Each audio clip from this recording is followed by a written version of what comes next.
Dude, you If do. we're being honest, I really think Harley Quinn could solo the Justice League.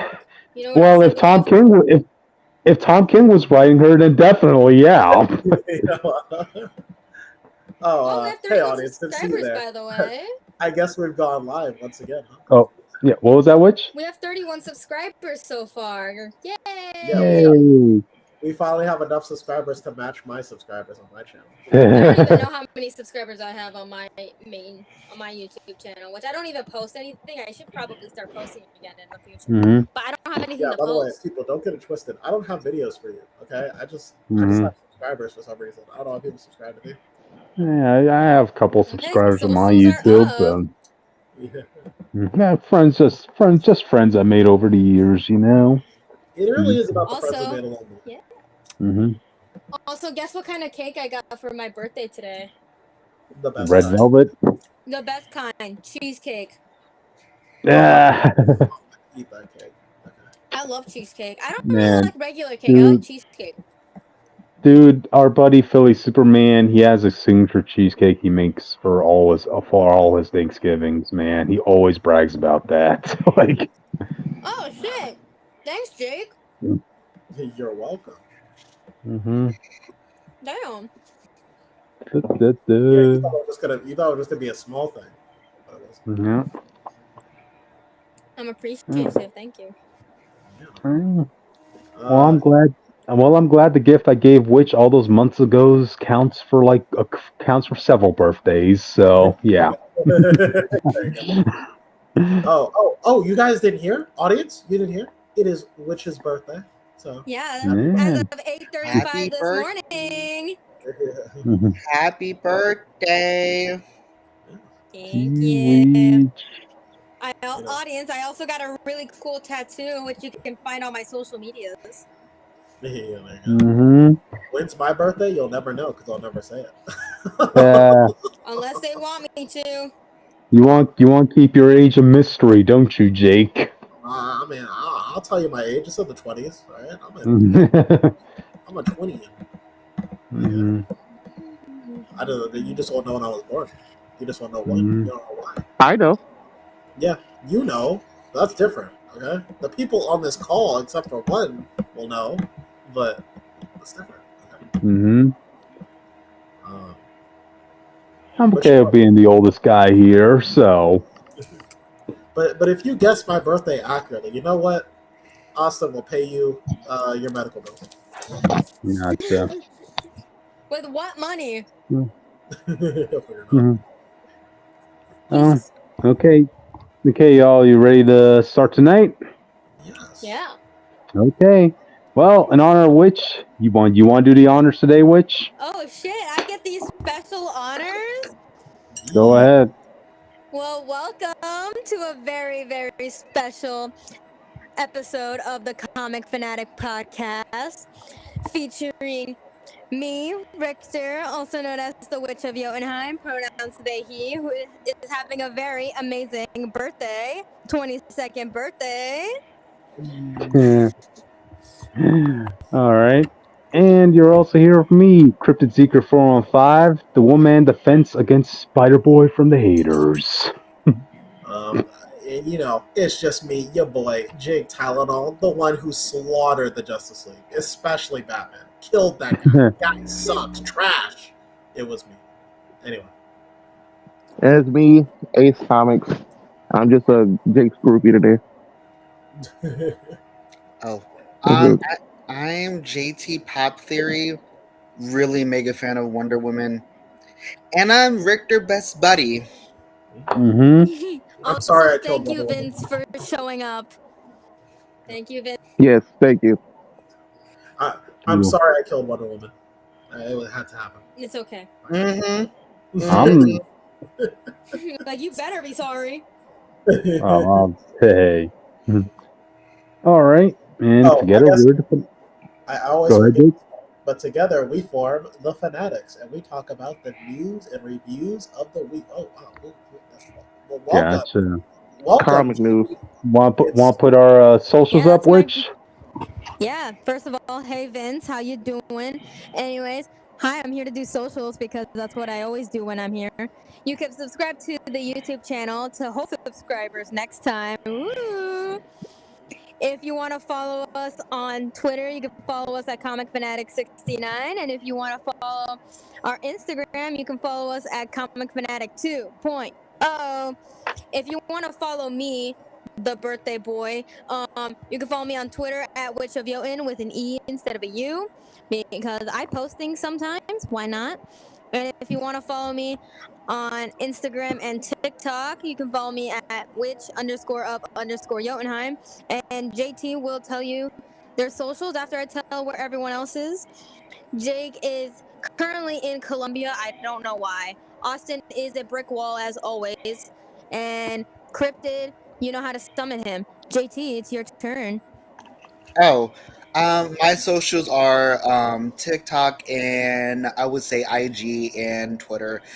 They're all the same handle, JT Pop Theory. Usually, I'm more active and particularly TikTok, particularly more active there. And I'm probably like other active in probably Twitter depends, and not really active in IG. Yeah. Yes. Okay. There you go, audience. And with that, I think we should start heading on to the topics of the week. Who wants to start us off? I could, but I also have to start the next one too. So Okay, I'll do this. So, first topic. Kevin Conroy's last Batman performance isn't actually in the Suicide Squad Kills the Justice League. You hear that, audience? Now you don't have to be mad at the game for killing Kevin Conroy. You could just be mad at killing Arkham Batman. No, I'm mad at the studio behind this who just egged this on for so long. This is Conroy's last performance as Batman. You couldn't have said this months ago that he was going to be in other movies after this. Well, I think to be fair, I don't know if they could have, because you have to wait for the people who he was working for to reveal that, basically.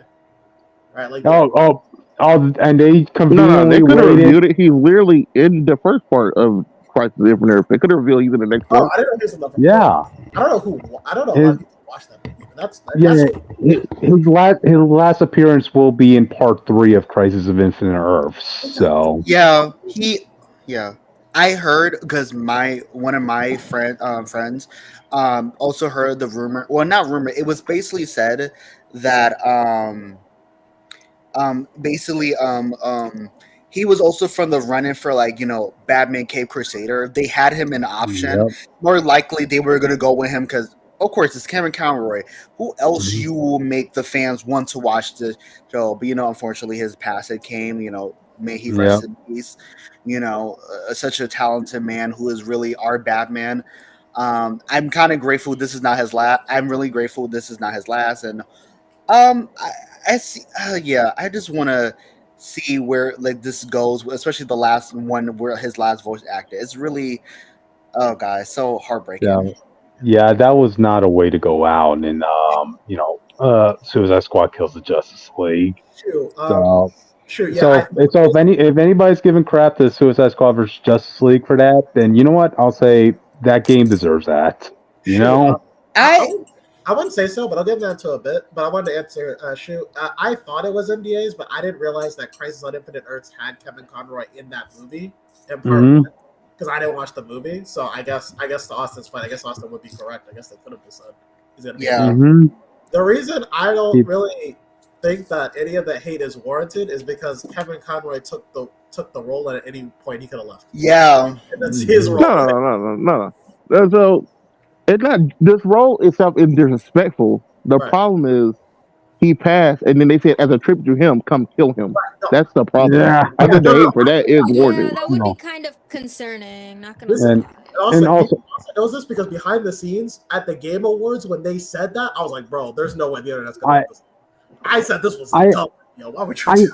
I have more thoughts on this because, the way the game actually ended, because I finished the cutscenes, right?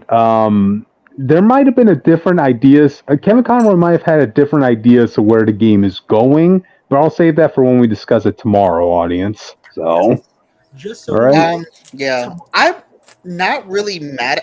I'm not mad because now we know he's gonna be in the next project. So I don't think this is truly a goodbye. I think it's a goodbye to the Arctic Games, or like at least Yeah. for me.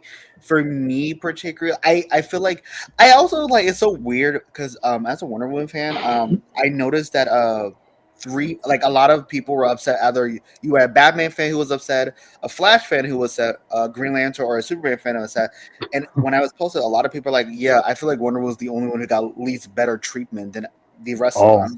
Right, it's not even close. Yeah, no, with, I have mixed feelings on the Wonder Woman stuff because this is kind of also for our power discussion tomorrow, but I like the Wonder Woman stuff in that game, but when you read the bio for Wonder Woman, because they have the character descriptions in the bios, you can clearly tell she's the favorite, basically.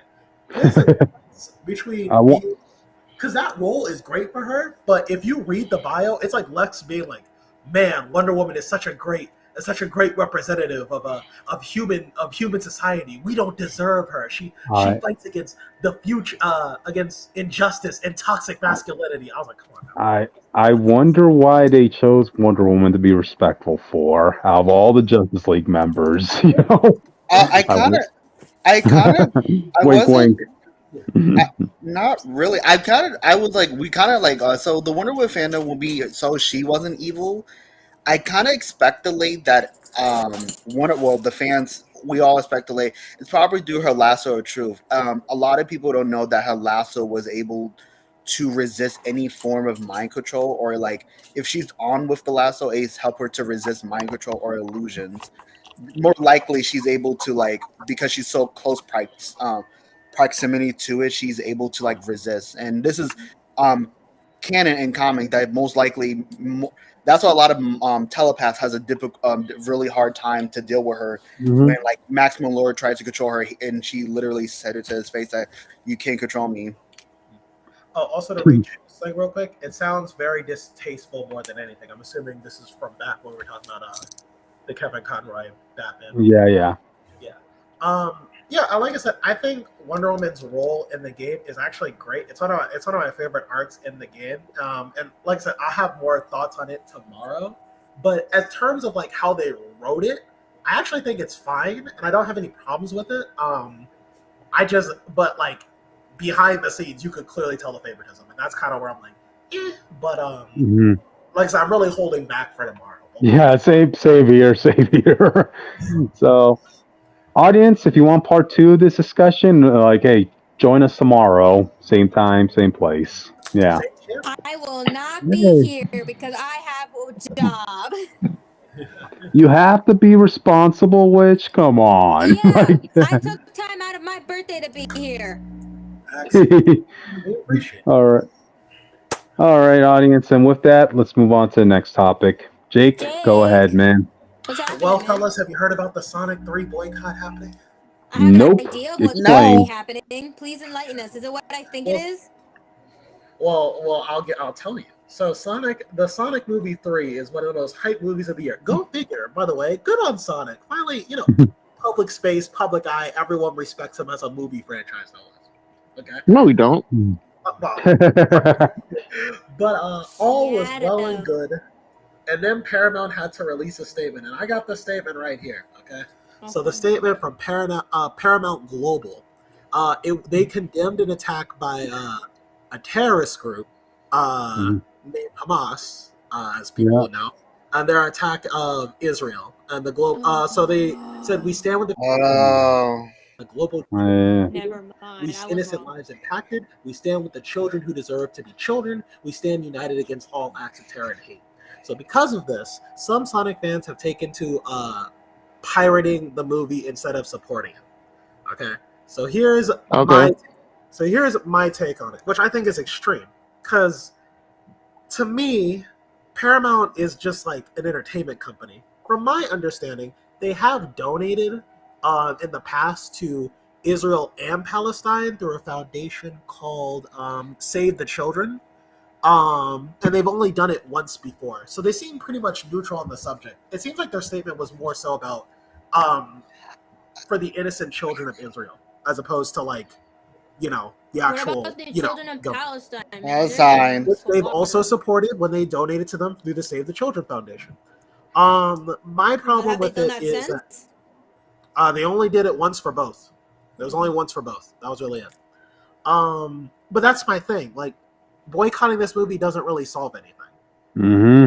All you're really doing is punishing the hardworking people who worked on this film, put their blood, sweat, and tears in it, for something that's not really going to fix. Let's say the movie doesn't make money. Does that stop anything? No. The real problem is with the government. Okay, if you want to make your voice heard, talk to your politicians, talk to whoever you can. But like, it's not going to stop at Paramount Plus. Okay, you're not going to go to the halls of Paramount and change the situation.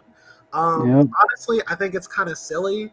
I think it's extreme, and I think it's useless, and you're punishing the wrong people for it. That's really my. Well, I think they're teaching them of more like a diverse sanction of.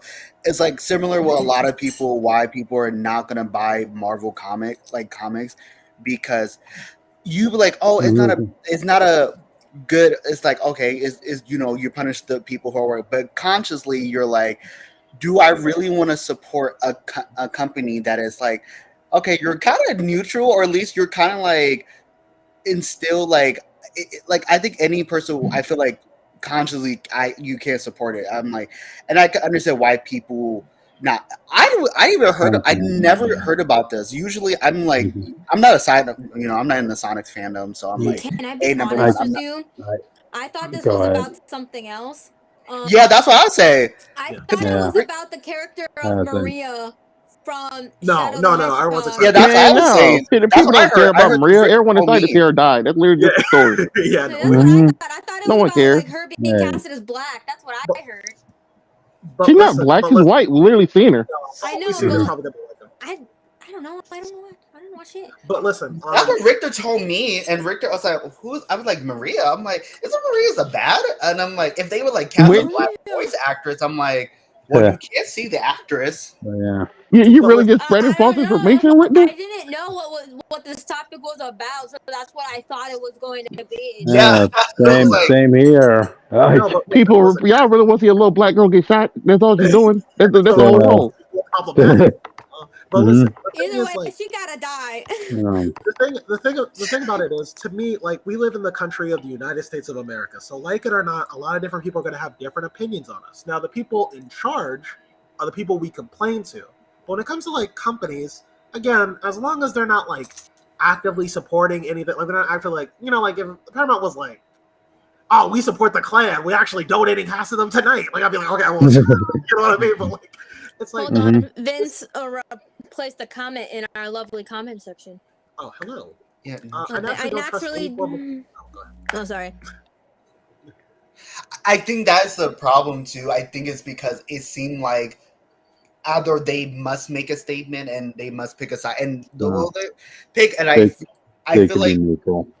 Yeah, like they're trying to be neutral. It is not helping their case, and I'm like, at this point, given the fact that like we also see celebrities like who we see 50-50 have. We see celebrities who are very much pro-Palestine, who think like this act of what is going on is wrong. So you're seeing a shift in Hollywood in general change, especially last night in the Grammys, where they, a lot of some of these artists call for a ceasefire for what is going on. So I think now it's to the point where even certain celebrities have stepped in. Now they're which side they pick. So it's going to be so already these companies are in a very much like they have to like say something too. I'm gonna read That's not their responsibility. Like, their responsibility is just to provide entertainment and also provide jobs for the people like movie theaters or comic book shops that make a living off of these. I'm going to read this comment here. I naturally don't trust any form of corporation. I understand why they'd appear neutral, but they're going to say anything that matches their best interest in terms of money, which is true. And I think, go ahead. I think they're gonna go with the money but I think also now it hurt. Paramount already got beef with everybody after also iCarly season, like the revival. I'm like, I already had beef with you, but I already think they're like seeing the. I'm not in a Sonic fan though, but I already know some of my mutuals are like, who are a Sonic fan. I'm not really a big Sonic fan. That's no shade. I grew up with Ninja Turtles. I only like the Snapcube fan dubs because they're funny. Yeah, right. So a lot of people are like, yeah, fuck this. Like, no, I think it's because it's like, even if they like, oh, as a company, I think that for me, it's like, I get it, I understand, because I also been talking about the situation too, and so it's kind of like you understand, like morally, and seeing what has happened there is like, yeah, I get it. I will never make fun of I don't understand like why this matters to Americans so much. I will never make fun of your right to talk about it and stand up for what you believe in. That's okay. My issue comes to like, when is it too far? There's also like the sentiment for a lot of Sonic fans who are excited to see the movie, where they're being judged because people are like, well, why are you watching this movie? Don't you know Paramount Plus supports Israel and all that stuff? And it's like, a lot of people like, it just doesn't matter. They're not trying to support any side. They're really just trying to support the movie. Can I piggyback off of what you said earlier? Yeah. You said earlier to talk to our government about these issues. It doesn't help when our funding this genocide, but that's just me.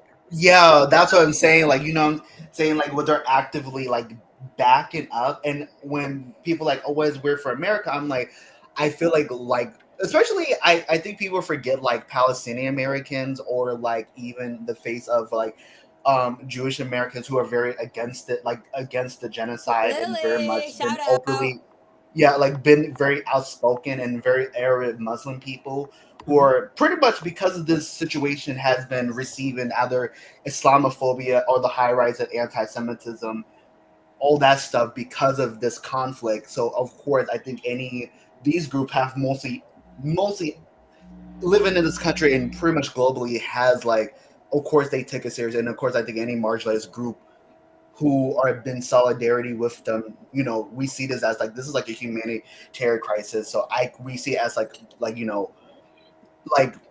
it's bigger than sometimes than us. And I know people like, oh, we want to go back to the thing. I'm like, you can still talk about, go back to your thing, like, YouTube. But like, I think, some people also who could chew gum and walk in the same time.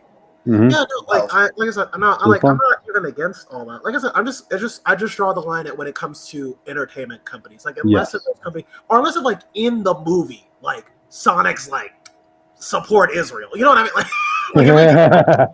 then we have a problem. Like, but like at this point, like as far as I'm aware, the movie is not really supporting Israel. It's just some studio heads who just want to make a comment about it. Yeah, I think that's Yeah, I think that's my issue is the studio heads are, because them saying it, particularly them, and they're dumb. Oh god! Wait, can we curse? We can curse. Yeah, not a habit, but no. I just feel like some of these studios heads are being dumbasses and not considering that y'all, by saying this a little bit like already too late. I'm like, you're already hurting your chance of these people created, and now because like these people are like who created this movie and like, oh my god, we created this film, are now like, damn, like y'all have to risk it for us. So now for like we're about to get punished. And I think sometimes studios don't think that like other people who work in any of these projects might get punished of their stupid action. I'm sure they thought it was going to help, because I'm sure they thought they were going to say that, and then more people were going to jump on board like, oh, look at them do all this. I don't think they thought it was going to hurt them in any way.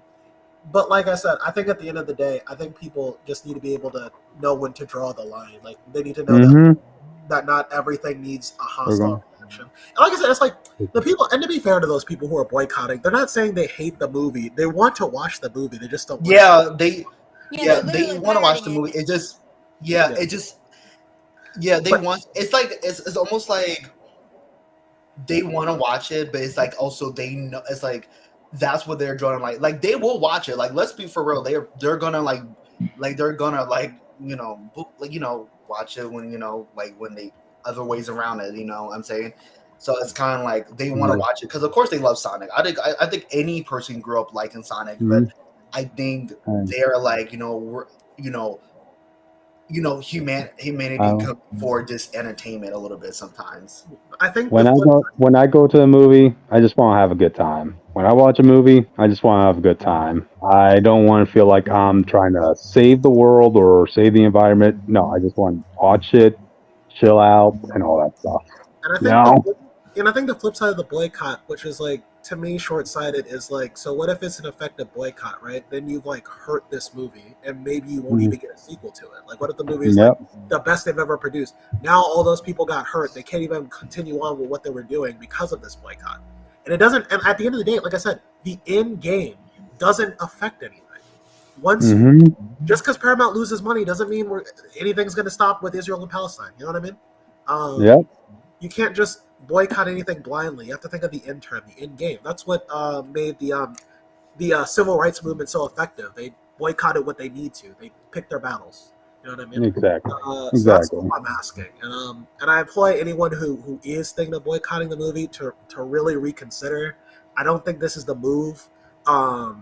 And if you really want to support the movie, go watch it. Now, if the movie trailer comes out and you don't like it, and feel free to do whatever you want. But like, you know what I mean? Like, let people support see the trailer really first, Jake. Yeah, see the trailer first, and then like the trailer could be ass. Yeah. No, we literally bullied the studio to fix Sonic in the first movie. Anything's possible. And for the most part, Sonic has had 2 really good, well-received movies. You know. Well, he had 2 really well-received movies, but only one. Yeah. Okay, if you ask. Well received, and it made money, so it was doing something right at least. You know. And it is either the most way, popular, I'm watching it. It's the most popular version of Sonic out right now. So either way, whatever I end up doing, I'm still gonna see this movie with my giant Shadow the Hedgehog plushie that my friend gave me from the Pima County Fair. It's big. I don't even know why I have it. Well, probably I also there's another way to go around the boycott, because I don't think you have to boycott, because they don't. It's because they're not like Marvel, because they like, especially with the Captain America situation, all they can probably do is pressure it. That's the second best option too. Like this pressure it. That's like a very second best option. That's like if you want to boycott Paramount, even though, like I said, at the end of the day, I don't think it'll matter. But if you really wanted to hurt Paramount, like if you when I mean pressure, they could just like not boycott it, but just like just pressures, like, you know, like we're like, you know, like I can't explain it, but it's more like instead of boycotting, but it's more like a better alternative. That's what they do with Disney, because Disney's been every facet of pop culture. It's impossible to escape it, so it's the best way to like at least boycott, like say like, hey Disney, like you're wrong, but we're still gonna watch your shit, but you're wrong. Yeah, I would say if you have a Paramount Plus subscription, you want to stick it to them, cancel the subscription. I did cancel them after they canceled my iCarly. Like, fuck y'all. Like, why? Used my Paramount Plus subscription after I watched the first live action Monster High movie. I haven't even seen the second one. Gotcha. Anyway, got Austin? No. Oh, okay. Any final thoughts before we move on, guys? No. I thought it was about something else, but it turns out. Yeah, Richter, you spread misinformation. I thought they were like, "Who's Maria?" I didn't know. I said I think it's maybe about this. I don't know.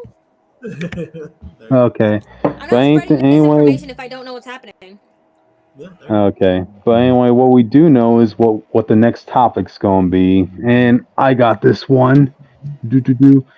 All right. Next topic. Kevin Smith responds to the Masters of the Universe Revolution reception, and his response is he is completely surprised at how much everybody loves it. Oh, wow. Okay. Wow. Wow, He-Man's in the show and people get excited. Oh. Yeah, Tila is a likable character, and people seem to be drawn to that now too. Listen, it's because he introduced democracy. That's a long time. Dude, that is the one thing I've noticed. Everybody's like, really like, are you serious? Come on, democracy. That's like the one nitpick of that show. You know, like seriously, He-Man stands for. Yep. Like seriously, I got my brother to watch Masters of the Universe Revolution because, like, again, he was one of the people who got really burned out by Revelations. I finally convinced him to watch He-Man. He liked it, but he was like, "What the hell was it about that whole democracy thing at the end?" You know, we the people. Gotcha. Let me see. I'm trying to get his statement right here. Okay, to quote Kevin Smith exactly, he's saying, to say that I was unprepared for the reaction that we've gotten for this season is an understatement. It's a love fest.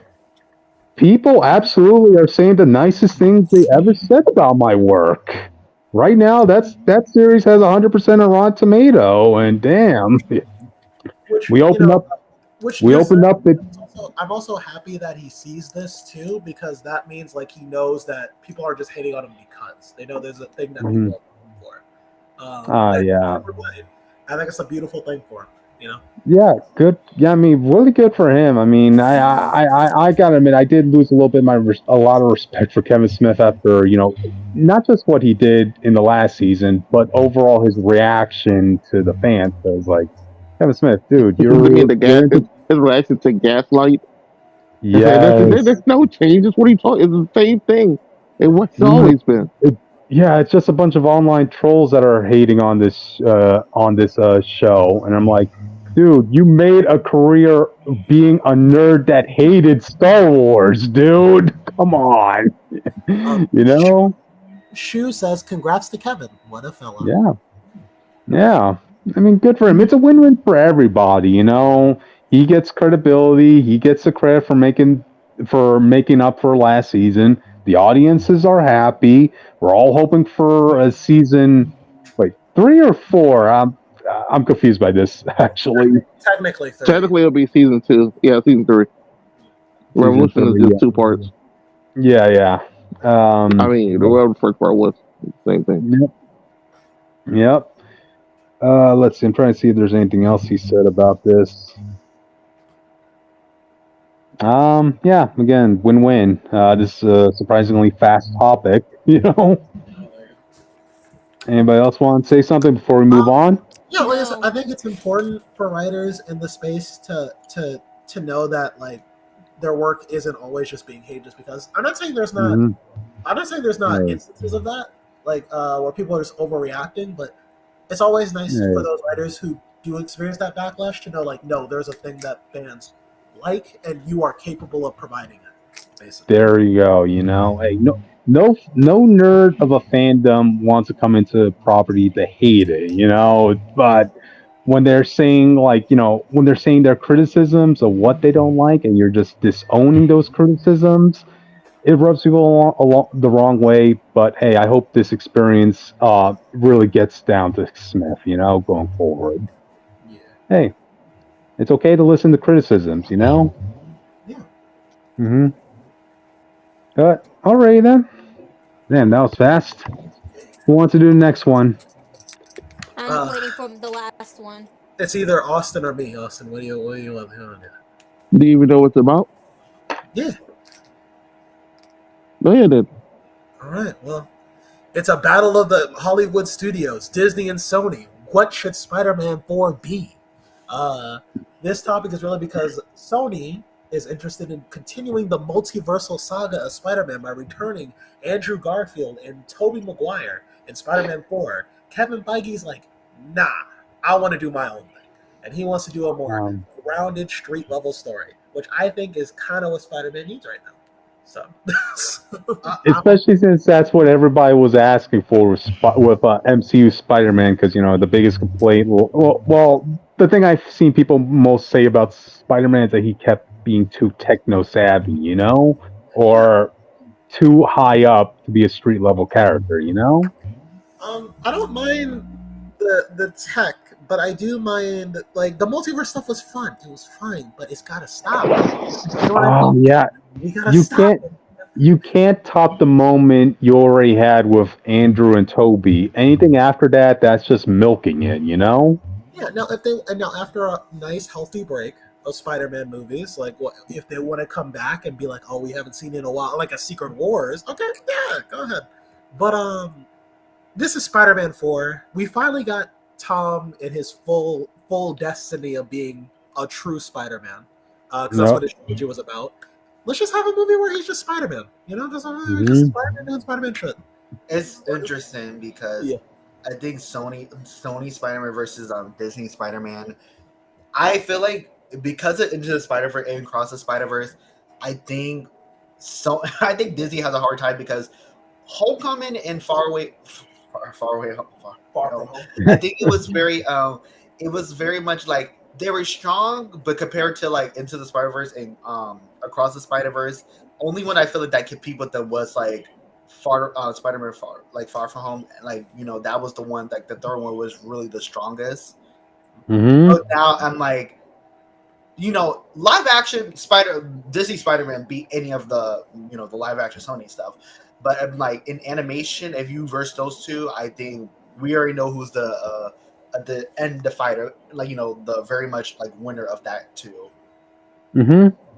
And it's sad because that's says, like, for me, I always say that the next stage of like superhero stuff should be animation, because you see what animation can do sometimes than live action can do, and sometimes live action interference sometimes gets really into like the production can be slow, or the actors might get sick or something, where voice acting, you don't have to worry about that too much. You just have to be there, voice act, you know, have a chemistry, and the animation and stuff got that set up.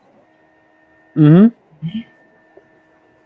I mean, yeah, like you could also have like the best of both worlds. We also have to think of it that way too, because you could have Marvel, you know, the MCU dealing with Spider-Man being grounded, but at the same time, as JT mentioned, with the Spider-Verse, you could have that, which is dealing with the multiverse in a proper manner.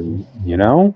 And I think Cross the Spider-Verse still, like, even though Into the Spider-Verse did, but I think Cross the Spider-Verse introduced a plethora of other Spider people. Like, I remember Dalen Kaluuya to say, like, I didn't expect Spider-Punk to be really popular, that he became popular. Oh yeah, I didn't, and also like how Spider-Man for India became really popular, and how Jessica Drew, and you know, Ben Reilly. I know a lot of '90s Spider-Man were like, yes, Ben Reilly. I'm like, so of course people were like, oh my god, we finally get all these cameos and stuff. Like, yeah, I'm like, it's really, and especially at a time.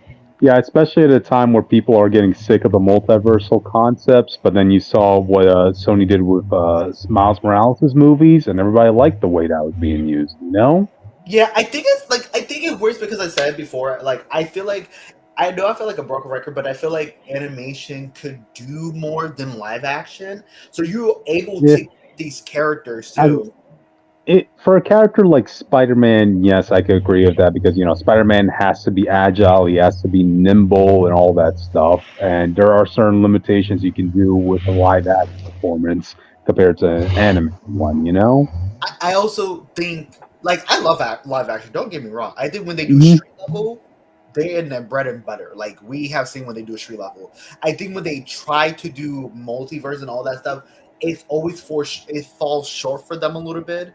That, and I think even with both animation and live animation, like whether they know how to execute street level and you know, multiverse thing, because their animation. And also, number thing, Peter in that version would never grow old. So you never really have to worry about Peter getting older. Like, especially like my favorite version of Spider-Man is Spectacular Spider-Man for Peter. Yeah.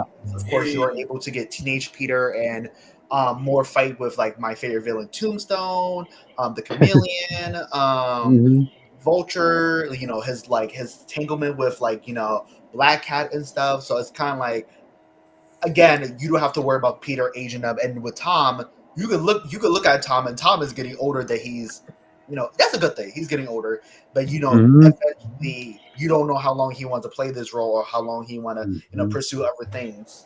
I mean, hey, look at Andrew Garfield. Like, he actually doesn't want to come back to playing Spider-Man, because he feels like he's getting too old to be playing Spider-Man. You know?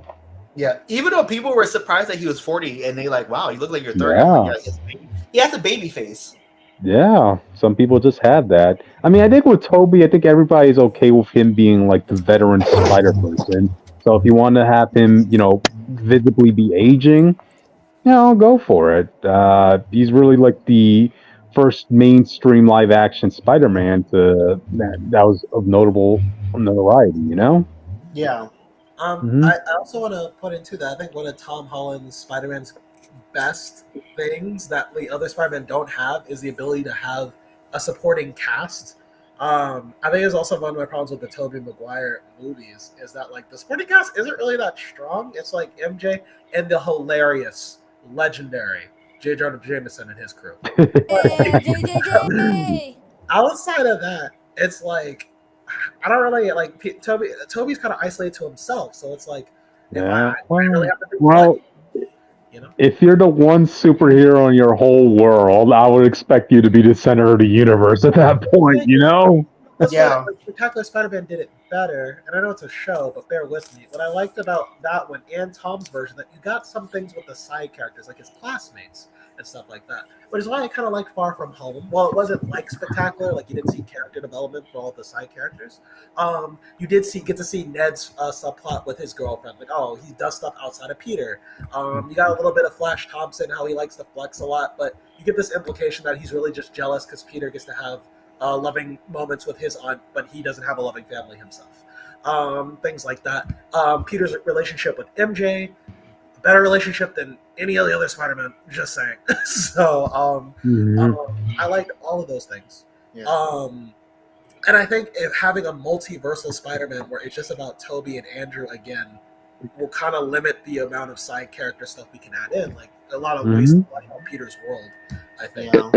It also ruins the plan of them wanting the movie, the Daredevil call up. Oh, remember the movie supposed to be Daredevil, Spider-Man versus Kingpin, and somebody else. Yeah. Oh, okay. Yeah, keep that grounded. Again, we'll get the best of both worlds if MCU Spider-Man can do their thing and Sony can do their thing with their Spider-Man, you know? My they suggest that like if they are getting the Kingpin and we're getting a grounded Spider-Man, it might get to like Devil Reign, that storyline. That's kind of what they're trying to do. Because Echo already teased him being Mayor. Daredevil was supposed to be him winning the role and taking over. It makes sense. It logically makes sense, and I feel like Wiz Alive says that like it's smart because Wiz like a street level hero event. I feel like street level hero sometimes has a more grounded, more realistic like storytelling than I feel like multiverse stories can do. So I feel like this worked. And also Kingpin has been one of the biggest antagonists between both Spider-Man and Daredevil, and they probably will have a lot in common. Oh yeah. I mean, for a lot of people, their first introduction to Daredevil was the trial of Spider-Man in his animated series, you know? Yeah. So it's just bringing it around back circle, you know? Yeah, but I just think the world building potential is better on the ground than it is in the multiverse because we can't do Spider-Verse again with Miguel and all that. So, it's kind of like the only thing you can do. The only thing you can have to do. I don't think you can do like if another multiverse story has to be Tom going to their worlds. Then you have to like make a plot why he would do that, or why someone will come grab Tom to bring him to their world. Like, so. I can spitball like, maybe Tom's like, man, I don't know if I want to do this Spider-Man. So I'm just like, I've lost everything, and then he has to learn. That would go against what he literally just learned. That would be the shittiest thing to do. No. You learned that. Actually, no, he didn't go through that.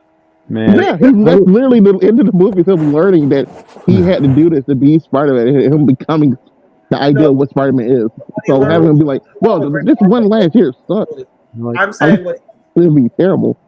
What I'm saying is like to write that plot, I'll be like, man, this is hard. Like a Spider-Man No More, which he hasn't had yet, which I wouldn't want. By the way. I'm saying this is like spitballing. I wouldn't want this plot. I'm saying that would be the plot you could do. But I just like how in all our discussions about the future of Spider-Man, nobody seems to be remembering that little symbiote cliffhanger at the end of his last movie, you know? No, I remember it. I already had a plan for that, but I knew that wasn't going to be the next one they did. I still say it's going to go to Scorpion. They're going to do that Venom. But, Scorpion, it takes time. Like, Scorpion's in jail, so the symbiote got to get all the way to New York and go to prison. Marvel jail in the movies is not the same as comic jail. Scorpion would have been. Yeah, so Scorpion's going to be a minute. Yeah. But I'd rather the Kingpin plot happen first, and then he release Scorpion, and then that leads to him getting the symbiote stuff. Like Scorpion, his underling in their movie or something. Yeah. That. Yeah, no, I'd rather that too. But Spider-Man. We'll be talking about more spider people before you know it, audience. I forgot. One last thing. I'm sorry. According to a Twitter called Cultural Crave, Tom Holland has an announcement to make tomorrow. Ooh. So. Gotcha. Also, Butch Hartman want him to play Danny Phantom in live action for some reason. I can see that. But anyway, guys, we still got a busy night, so let's move on to the next topic. Which, that's all you, man. Yes. Welcome, sinners and hellborn, and also my lovely imps, overlords, and everyone in between. I'm here to briefly and quickly kind of talk about Hazbin Hotel. Let's go. So I'm gonna give you guys some context. Hazbin Hotel was created by a person on YouTube known as VivzyPop. We don't have to get into her as a person right now. We'll talk about that on Twitter and TikTok later. Wink wonk. Because that's too much work for this podcast. But anyways, back in 2019, a pilot for a potential Hazbin Hotel was dropped on VivzyPop's channel, and it got a shit ton of views, man. A shit ton. So, not too long later, it was picked up by a animation company to make it to an actual show, and it was going to be I guess produced, I don't remember exactly what the right terminology is, by A24, you know, that A24. So, Hell of a Boss is on the YouTube channel. Well, you have to go on Amazon Prime to watch Hazbin Hotel. So the plot of Hazbin got Lucifer's daughter, Charlie Morningstar, who is the Princess of Hell. She creates a hotel where she wants to have wayward sinners redeem their souls so that they can go to heaven, and hopefully not have the angels from heaven come down and extinguish, like, and murder a whole bunch of sinners, you know, a whole bunch of, like, souls, I guess you could say. So that's basically the general plot. So, in conclusion, I liked it. I do believe that some of the cursing was unnecessary in some scenes, but that's with like a few adult animated shows. Castlevania, I love you, but what the fuck, man. Anyways, what I like is that even though VivzyPop has a reputation for not being able to really write women all that well, I feel like this show did a pretty alright job at not just the female characters, but the male characters as well. Like, all the characters, like, especially the main characters and some of the villains did have their times to shine, and I really liked that. Like, I was scared that most of the plot was going to heavily direct towards Angel Dust, who's one of the characters. And for specifically, like, 1.5 episodes, yeah. It was literally Charlie going to heaven to be like, hey, we should do this, man. Like, the hotel, it could work. Like, look at my friend Angel Dust. He's, like, trying to redeem himself. He's getting better. Even though Adam, yes, that Adam, is like, we are coming in 6 months instead of a year because we can. Fuck you, I'm Adam, I'm best boy. Actually, he's not best boy, but we'll get to that later. But no, there's, like, all the characters are great. Charlie is a really cool character. I love all the songs as well. Baggy, she has main character moments of herself. I'm not gonna spoil it too much because it's pretty good. I recommend it. But, like, a lot of, like, I guess the quote-unquote supporting cast are really cool. Like, Nifty, she's hilarious, and she's, like, unhinged is all hell. Like, don't even get me started. Best girl. She is best girl. Serpentious and Angel Dust are really cool, and Husker are really cool too. I love all of their dynamics and everything throughout the episodes. You know, I'll get to what happens at in the last episode in a minute. Alistair, who's basically not fun. I wouldn't say funding because he's not really giving anything financial, but the hotel, you know, but just not in a financial one. But yeah, I do love all the character dynamics. I think they are really good. Everyone gets their time to shine, especially our main character, because, you know, she's stressing out over, you know, the extermination's coming in 6 months instead of a year because Adam is an asshole. So yeah, but how do? Also, the songs are amazing, by the way. I'm sorry if this is all over the place. I don't have all my notes in order because, of course, I don't, and I'm going off of my head. But it's fine. It's fine. It's fine. It's fine. It's but yeah, no. Like I said, I love the character dynamics. I love the world building. Like literally, there is a shot where we get to see like I guess not the entirety of hell, but like a large chunk of hell where it's surrounded by a pentacle, which is pretty cool. Like we get to see all the different not all of it, but like a decent chunk of the pride ring specifically, because that's where Lucifer reigns, which I'll get to Lucifer later. So yeah, the pride ring is where all the sinners go, by the way. Also the world building is also explored in Hell of a Boss because those two are in a different different rings, you know, but it's all good.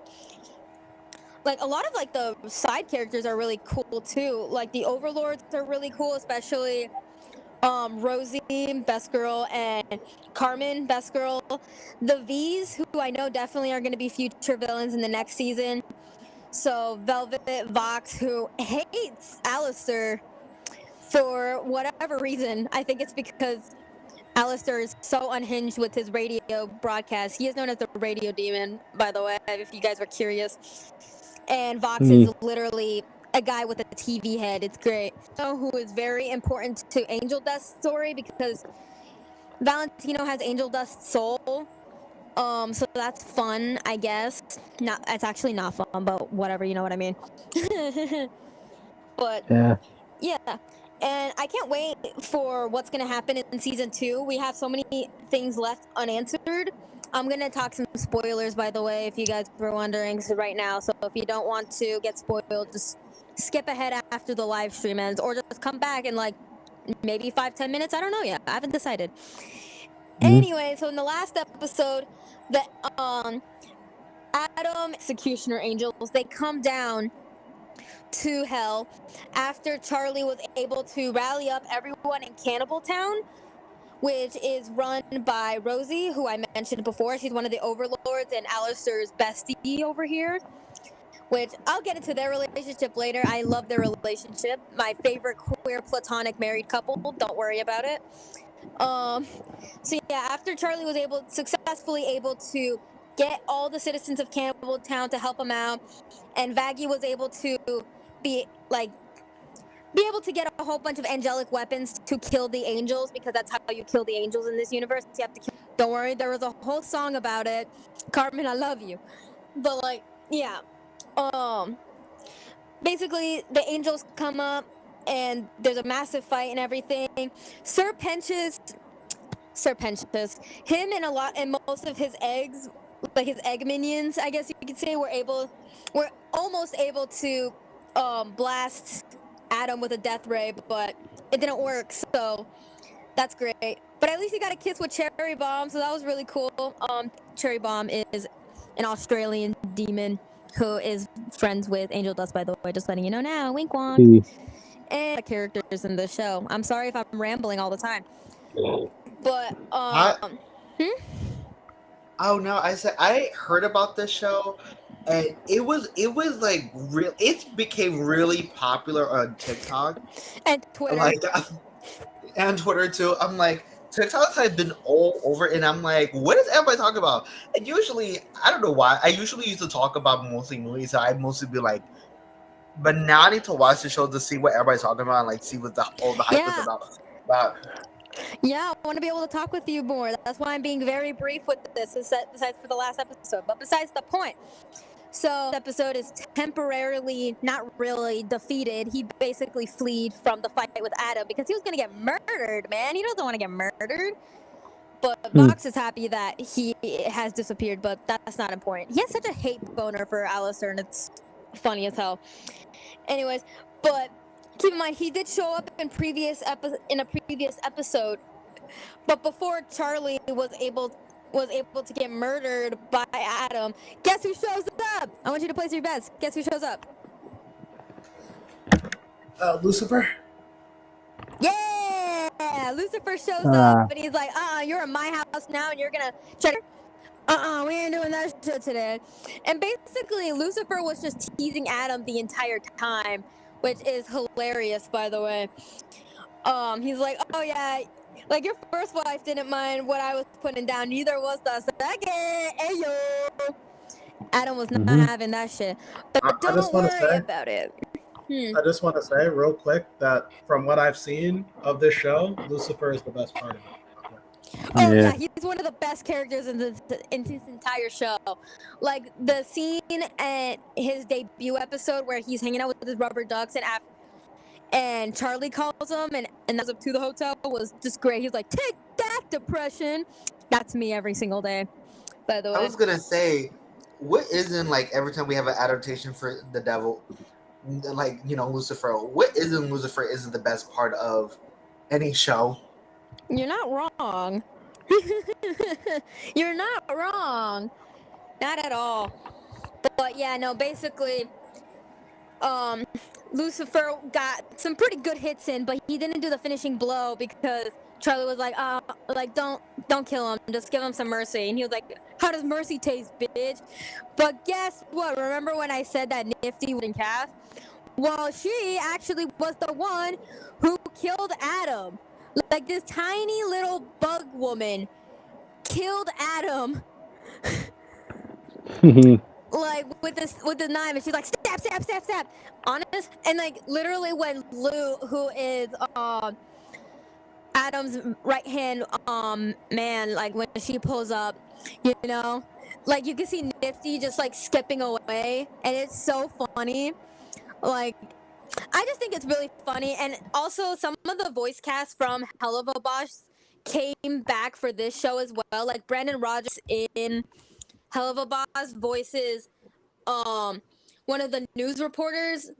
I forgot her name, to be honest with you. I'm sorry, but it's fine. Alex Brightman, who you guys might know as Beetlejuice on Broadway. He voices several characters in both shows. Who does he voice for? I forgot who he voices. Damn, how did I forget who he voices? Oh, he voices Fizzarolli. He voices Fizzarolli in Hell of a Boss, but also voices Sir Pentious and Adam. He voices all three of those characters. And guess what? One of them's dead to go to heaven. Spoiler alert, after Adam basically just snaps Sir Pentious out of hell. Don't worry about it. He basically sacrificed himself, but it's fine. But Fizzarolli, he's doing great. He's currently in love and dating Osmodeus, who is the sin of lust, by the way, which is very funny. There was like a whole couple episodes about that. But no, I really like the show. Like, I feel bad for the animators for having to draw that much detail into all the characters? Yes. Are the songs great? Yes. But are the character designs cool? Yes. I want to read Shu's comment real quick. I guess it's a response to what you said earlier, Whip, something you said. Unless it's like a boring Christian mythology thing. Oh, yeah, that's not fun. We don't like that. Yeah. I I forgot. So in this show, Lilith, like even in like Christian and Jewish mythology, Lilith is Adam's first wife, but she didn't like being second to Adam, so she was like, "Fuck that." So in the show, she falls in love with Lucifer, and those two have Charlie. Eve, Adam's second wife, ate the apple. We don't know what actually happens to her, but in the last scene, like the second to last or the last scene of the show, we basically see Lilith, maybe Eve. We've been seeing a lot of theory videos about this, guys. I've been seeing a lot of theory videos. Regardless, we see quote-unquote Lilith at the moment just chilling out on the beach in heaven. Like, she's chilling out in heaven. Like, I guess it's like some sort of deal with either Lutz or Adam. I'm assuming Lutz because she was the one who went to her and talked about this whole thing. But honestly, that scene was a great setup for season 2. But going back to Sir Pentious, because he was the first member of the crew to get redeemed and went to heaven. And keep in mind, we were introduced to 2 different angels named Emily and Sarah, who are the seraphims, who are like the highest level of angel. You guys get the gist. So, Sarah, she's basically the one who gave Adam the okay to go on with the execution of sinners. So, and Emily, when she learned about it, she was pissed, by the way. She was like, what the hell? Like, why the hell are they doing this? These are souls, you know? And so going back to it, obviously Emily, she's the sweetest. We love her so much. But going back to that last scene with Serpentius, when he gets redeemed, we just see a scene of Emily and Sarah just chilling out. And Emily is so happy. She's like, yeah, Charlie's plan works. Yeah. And Sarah's like, what the fuck? Also, I forgot to mention, we do get queer rep in both shows, by the way. Yeah, to all the Husker Dusk fans, yes, we are getting more of that developed next season. And we do get some cute Charlie x Vaggie. We stan our lovely demon Sapphics. Well, I lied about the demon part because Vaggie, as in that episode called Welcome to Heaven, she's actually an angel. She used to be one of the executioner angels, and that brought in some conflict, but don't worry about it. It gets like, I guess, redeemed in a way. And it wasn't just like, oh, I'm sorry for lying to you and all that stuff, and be like, oh, okay, cool, thanks. Like, I liked how, like, Vaggie and Charlie own thing to help stop this, the execution of all those sinners, where Charlie gets to talk to Rosie about that, and she's like that scene was so cute. I'm not gonna spoil that scene. I would recommend watching that scene because Rosie gives some good advice. Like, if you need relationship advice, go to her. Like, who would have thought cannibals were so nice and welcoming, you know? Like, who would have thought? I guess it's what's the inside that counts, I guess. I don't know. And Vaggie, she goes to Carmine, who is the leader of the overlords in a way. Like not really a fight scene, is more like a sparring scene, and obviously the song that goes with it, and basically like oh, okay, cool, like we figured everything out, and then Vaggie and Charlie are able to reconcile, and it's super sweet and super cute, and hopefully next season we get more of that. And also I hope we get to see why Alistair was so batshit terrified during the finale when the hotel was being rebuilt. Because the fun fact, the hotel does get destroyed. It's fine. Don't worry about it. Because Ask of Husk in one of the later episodes, we find out that not only Husk is on a leash, there's also on a leash. Maybe to Lilith, maybe to Eve. Who knows what's gonna happen? We have to wait till season 2, which we don't have any confirmation on season 2 right now. So we gotta wait and see. Anyways, I'm gonna start wrapping this up. In conclusion, I like the show. I don't care if you watch it on Amazon Prime or pirate it. Go watch it. Also, go watch the pilot too. Compare and contrast the voices, man. Because even though all the voice actors are different, they sound pretty good. Like, a lot of them do like kind of sound like their original voices, which is really cool. And obviously the updated character designs were pretty cool. Yeah. Anyways, I like the show. I can't wait for season 2, and I can't wait for more Hell of a Boss in the future. I heard an episode's coming up pretty soon, so I'm kind of scared for that. Let's hope that Stolix becomes canon. Stolix, yeah. Whatever the fucking ship name is. Anyways, yeah. Anyways, let's move on to our next topic. Yeah, as a bunch of things, I think it's time to... Okay. To our comic news. JT, do you want to do the honors? Sure. Wow, you're really excited. No, I'm excited. Ultimate X-Men trailer shows New Mutant. Is it Maystorm? Yes. Yeah. The one that popped. Yeah, she's the one that popped up. Yeah, the one that popped up in after that whole Spiderboy fiasco where Marvel decided to give secret sidekicks to all the superheroes. Yeah. Yeah, she's gonna make her debut. She was the only one. So what you're saying is so far. supporting comics actively, and you want us to support him, what? Spiderboy's starting a good trend. All right, he's giving young up and coming superheroes a shot. Stan Lee actively.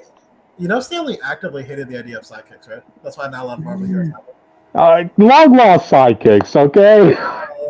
That's a DC thing. You keep that over in DC land, okay? This is a Marvel. But I did watch this trailer. I saw it like twice. Literally once when I was at work, once when I was not at work. But I love the trailer. I love how beautifully animated it was from Peach Momoko's work. I just love Peach Momoko's work in general. If she this has a very manga-ish feel to it, artwork wise. I mean, that's kind of her whole style, Mm-hmm. And I love the watercolor aspect of it. I just like about her art is the watercolor aspect to it. I don't know. It gives it that very it's like a very traditional feel, I guess you could say, like how a lot of manga is illustrated by hand, especially older manga. Yeah. So, yeah, I loved it. I can't wait for this book to come out so I can read it. So, what are your thoughts on the new mutant witch? Okay, so just before anyone gives any shit, May Storm is a completely different character from Aurora Monroe. This is a completely different character. This is a character who is inspired by Storm. Okay, like a little like Storm. So just letting you know. Storm's long lost sidekick. She's not really a sidekick if she's not hanging out with Storm actively. There's a difference. There's a difference. The premise was, but at least what we're getting from this trailer is that she's just going to be her own character. I don't think there's going to be any history between any direct history between her and Storm. Maybe she's a fangirl of Storm. You could have a Kamala Khan situation with her, but I think that's as far as they're going to go. What they're doing. Yep. I think that's what they're doing. So, yep. But, so, what are your thoughts on her? It's really cute. It really kind of mixes the punk Storm outfit while also doing like a Japanese schoolgirl look because they are out of school, by the way. Yep. So are you excited for her debut? Yeah. Okay, JT, your thoughts? I'm excited. I've never been reading it. I'm more excited about the other X-Men who we get there soon. Mm-hmm. Yeah. I'm excited. It's Ultimate X-Men. It's Ultimate. I'm like, the only thing that makes me ever excited is that if somehow Northstar and Colossus are back. Yes! And I know this is different from 1610, but I really liked that relationship. That is like the one thing that kept me reading the original Ultimate X-Men. That's kind of sad, but at the same time, it was worth it. I just want to see if we get the shitty. Imagine we get the shitty version of the Alpha fight again. God, no, please no. That I was happy when we never saw them again after like their 2 issues. But like I said, this isn't 1610, so I highly doubt we're gonna see you. We're probably gonna see Colossus more than Northstar, but we might know what's gonna happen. Maybe if more people will actually listen to my ideas, we will have an official Korean Northstar. But that's just me personally. Gotcha. Jake was trying to say something earlier. Oh, I'm about to say, for someone to introduce the topic, you didn't sound so excited at first, JT. I picked you to introduce him because you're such a big X-Men fan, JT. Come on. Yeah, I haven't like gotten into more of like the Ultimate X-Men, so for me, it's more like X-Men Dead. I'm not trying to say about. Because I've been waiting for that one. Yeah. Gotcha. Because they are focusing on armor, which the last time they actually focused on her was in the X-Men anime. X-Men anime. Gotcha. Or the Joss Whedon. Yeah, run. We don't talk about Joss Whedon. But I already know that this book, like this Ultimate X-Men, is going to be way better than the original one. I'm just going to say that right now. I think we all know as a collective. And who knows, if this May Storm character gets enough traction and enough favoritism, we might be seeing many of those other psychic variant cover characters pop up in the MC in the comics. So yeah, look forward to that, audience. People want And that. continue to And think it. Marvel, if Continue you're to listening, go. if you're listening, give us that Ghost Rider sidekick chick. That's who Austin wants to have. She's so I, cool. I swear, all y'all better be thanking Spiderboy for that. Shut up, Krypton. No one cares about Spiderboy besides you. Talking. I'm gonna put Spiderboy in the Reed Richards hit list. Okay. Oh God. All right. Well, with that, audience, I think we should move on. Well, I guess I should do this one. Let's see. Wait, give me a sec. Okay, Hank Pym and Nadia Van Dyne are now their MCU counterparts. Excellent. I've been waiting for this. Yeah. I mean, this is the finale of that Avengers Inc. comic that came out. You don't need to really use your imagination that much to see how Hank Pym, went from being Pymtron to coming back and rapidly aging up. Just make up your own logic. He was trapped in the quantum realm for Lord knows how long, and bam, he's back in 616, looking exactly like Michael Douglas. Oh wait, that was the actor, right? I forgot. Yes. Okay, yeah. So yeah, in light of that, we also got like Nadia, Hank's long lost daughter, the girl that got kidnapped and put into the Red Room program. The same program Black Widow's created in. The one who idolizes Janet Van Dyne. Yeah, we finally got the reunion between her and Hank, and for the most part, it sounds like it was a good reunion. And Hank revealed that her name is a Russian. Her name Nadia is a Russian translated term for hope. Get it? Hope Van Dyne from the MCU. Yeah.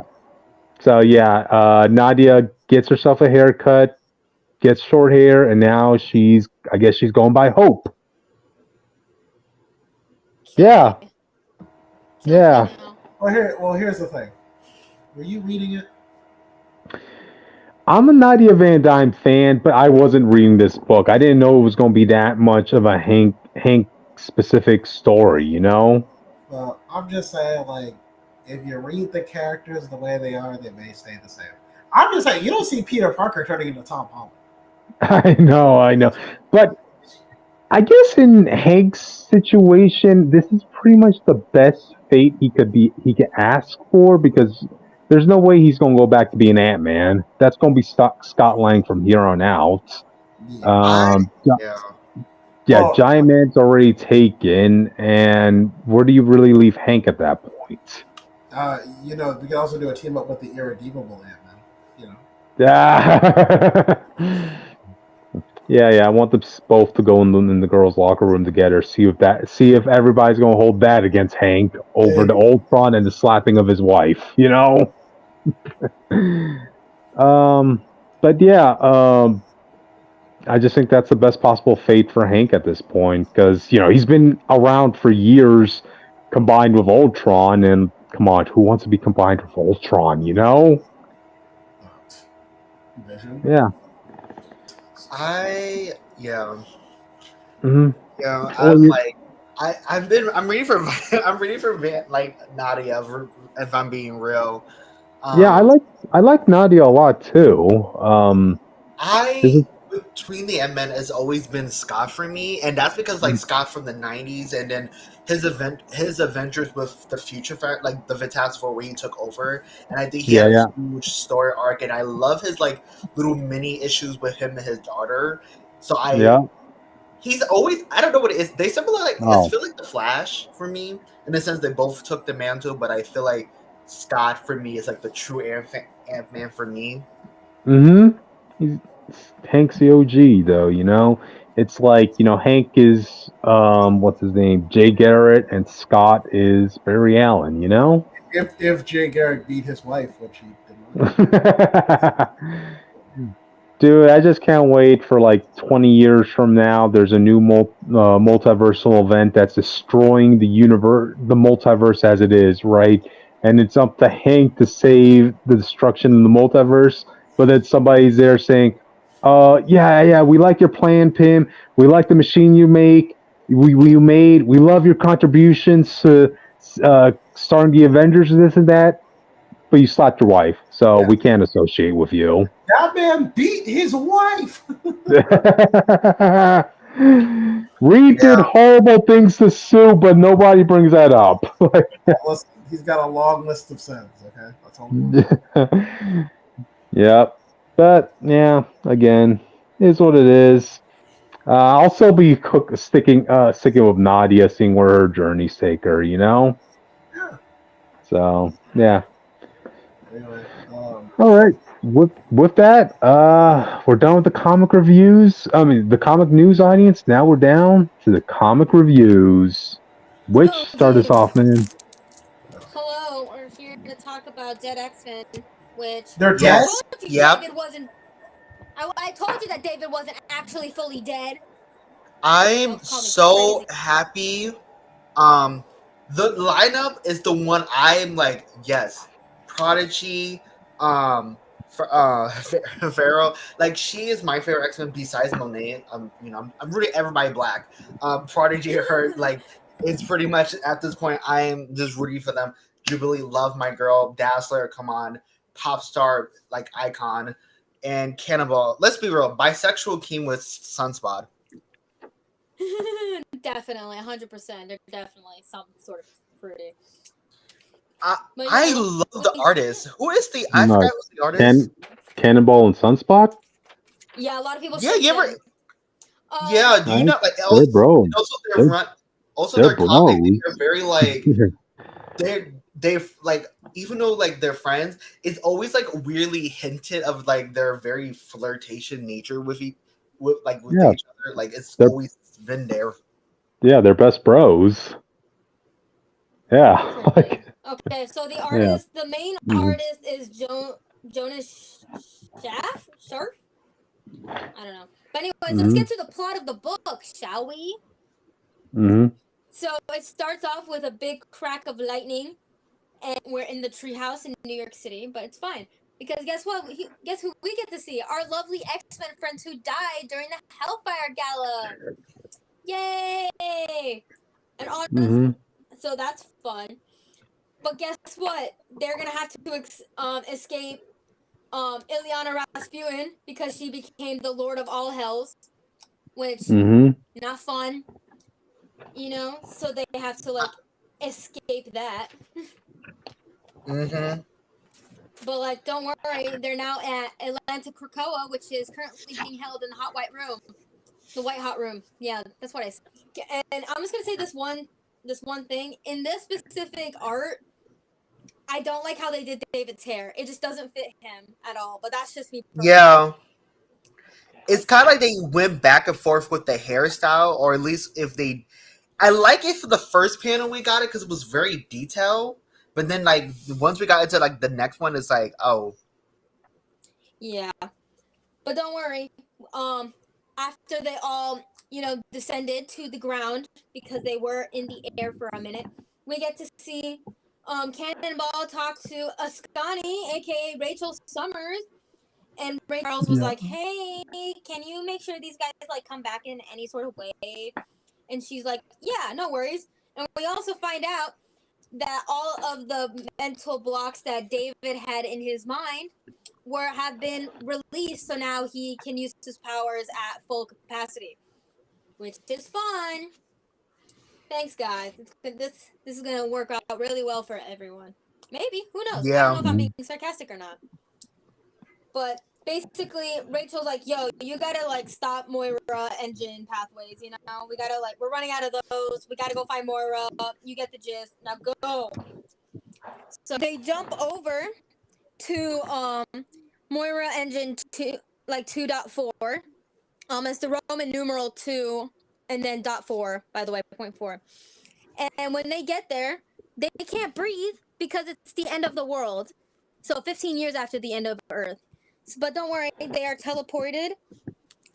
Thanks to the X-Men, aka the X-Men for this specific thing is Blink, Random, Ruthfire, Armor, and Abigail Brand, who is the leader, by the way.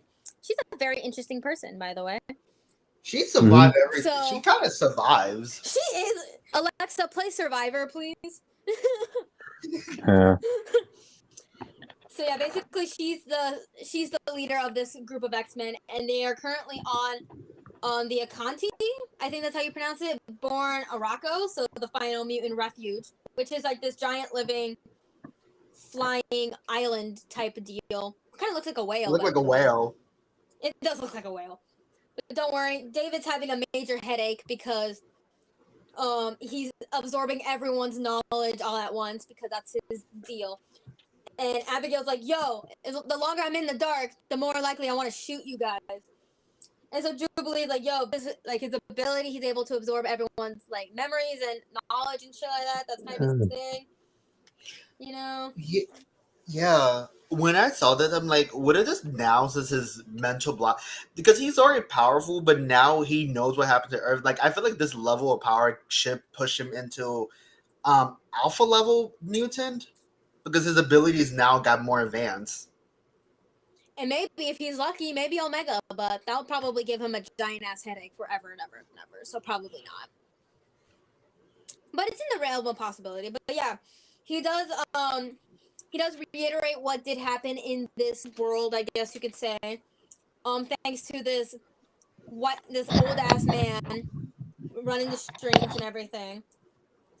But don't worry about it. So Armor's like, yo, are you able to fix this? And so and David was going to like tell her, but Frenzy, who's basically like the de facto leader because she's always in the middle. Don't worry about it. That's what I always assume. If you're in the middle of the group, you are the leader. So basically, Frenzy's like, okay, you know how paradoxes work. We can't like talk about our mission. We're not even supposed to be talking to you. Shatterstar is. We're not gonna do this shit again, you know. But don't worry, they're being attacked. Yay! By this ship, you know, which is lovely. So, yeah, we love when that happens, you know. Meh. We love when people are attacking our last refuge place, you know. And we also, from outside of this mess, we do see this orb surrounded by a ring, and it's that old guy who destroyed the world, by the way, who was like who partially was there to the end of the world or whatever the fuck. I don't know what I'm saying. He's basically and he's like butt ass naked for some fucking reason. Don't worry about it.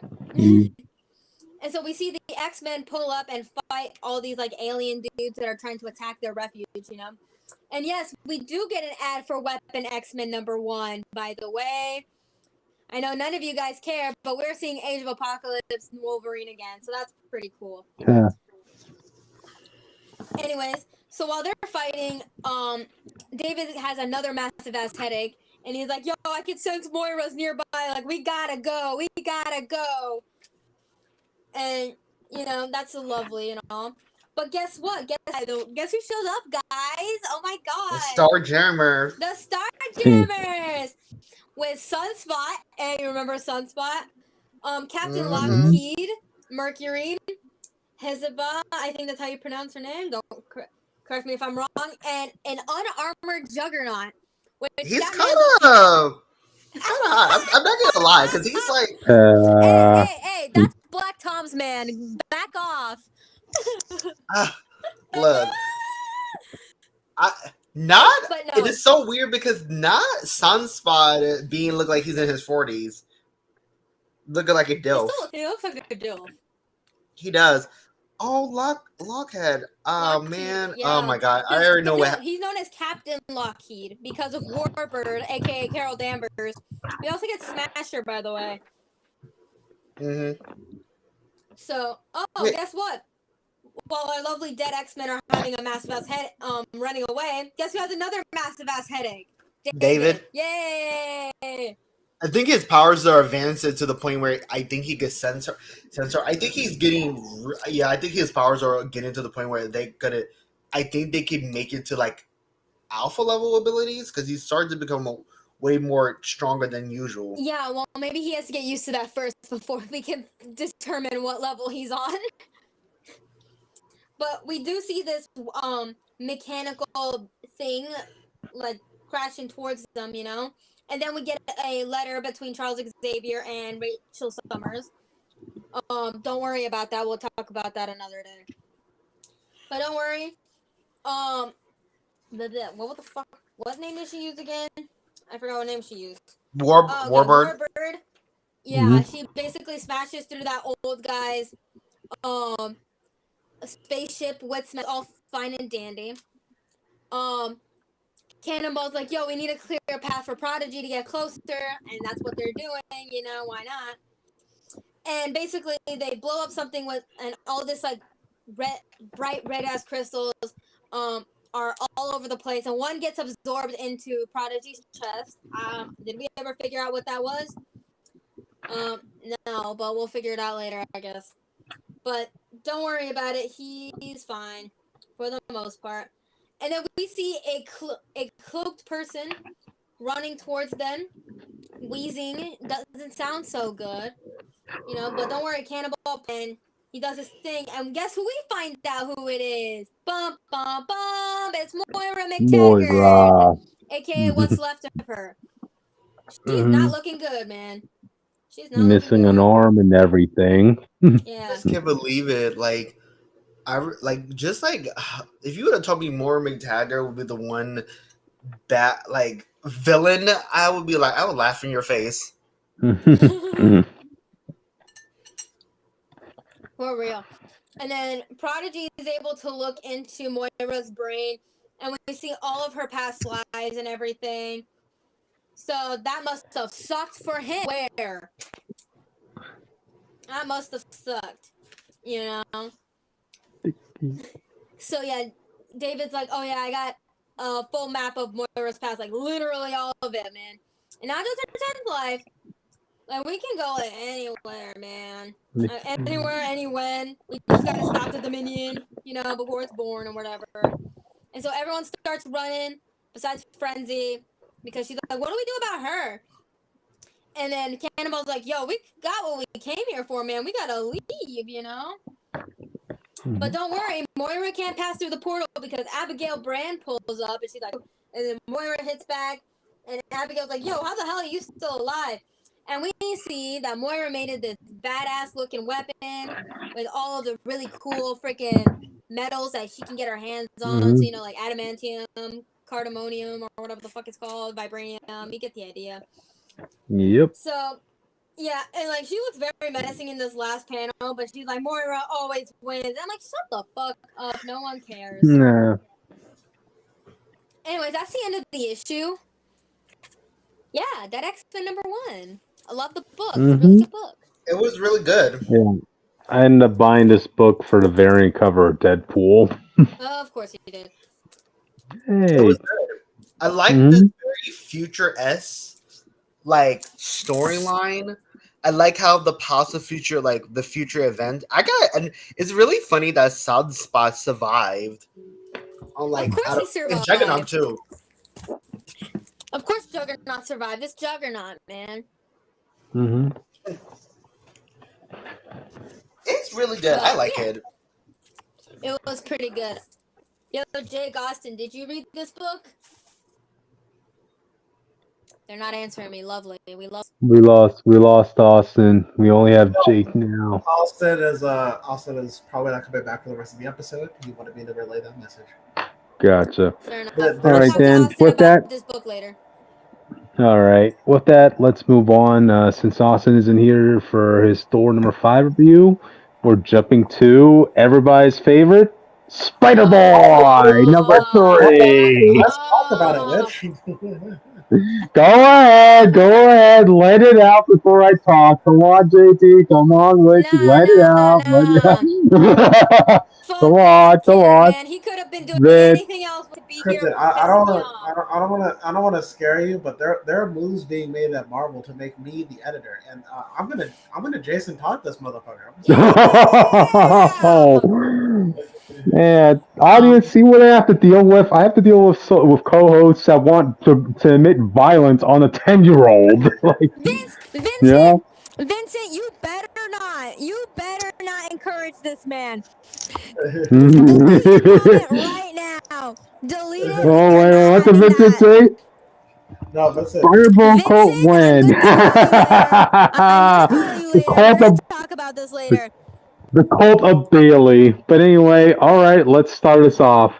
Okay, you see, like since Spider-Boy's journey, we've been hearing about this one villain in his rogues gallery by the name of Killionaire. You know, back when Hello. Spider-Boy was a back when Spider-Boy was a thing, apparently Killionaire put a bounty on Spider-Boy's head, and you're like, oh shoot, who is this guy? And it was actually Killionaire who hired Taskmaster to go steal that super adaptoid from the last issue. You know, Taskmaster was able to at least get a hand of the Super Adaptoid, and now we're here in the opening of this comic where we finally get the reveal of Killionaire. And Killionaire is a rich, entitled, spoiled brat about the same age as Bailey, who hired Taskmaster to steal the Adaptoid because you were supposed to steal me that suit so I could get all the powers of the Avengers. Just think of that annoying little kid's voice on him. So Yeah. he's Billy Billions from Ben 10. I would say more like Princess Moneybucks from Powerpuff Girls. You know, hey, I have money. That should be my power. All right, like I'm entitled to everything. I have my own podcast. I have my own followers. Everybody should be following me and doing what I say. You know. Yeah. He's a type of kid you want to see get his mouth washed out with soap, you know. So anyway, Taskmaster comes up to him. Killionaire yelling at him for failing his job, but the scientists that are working for Killionaire are like, "It's okay, sir. We were able to take what was left of the hand that Taskmaster brought, and we were actually able to create something you might like. I present to you the toy soldier."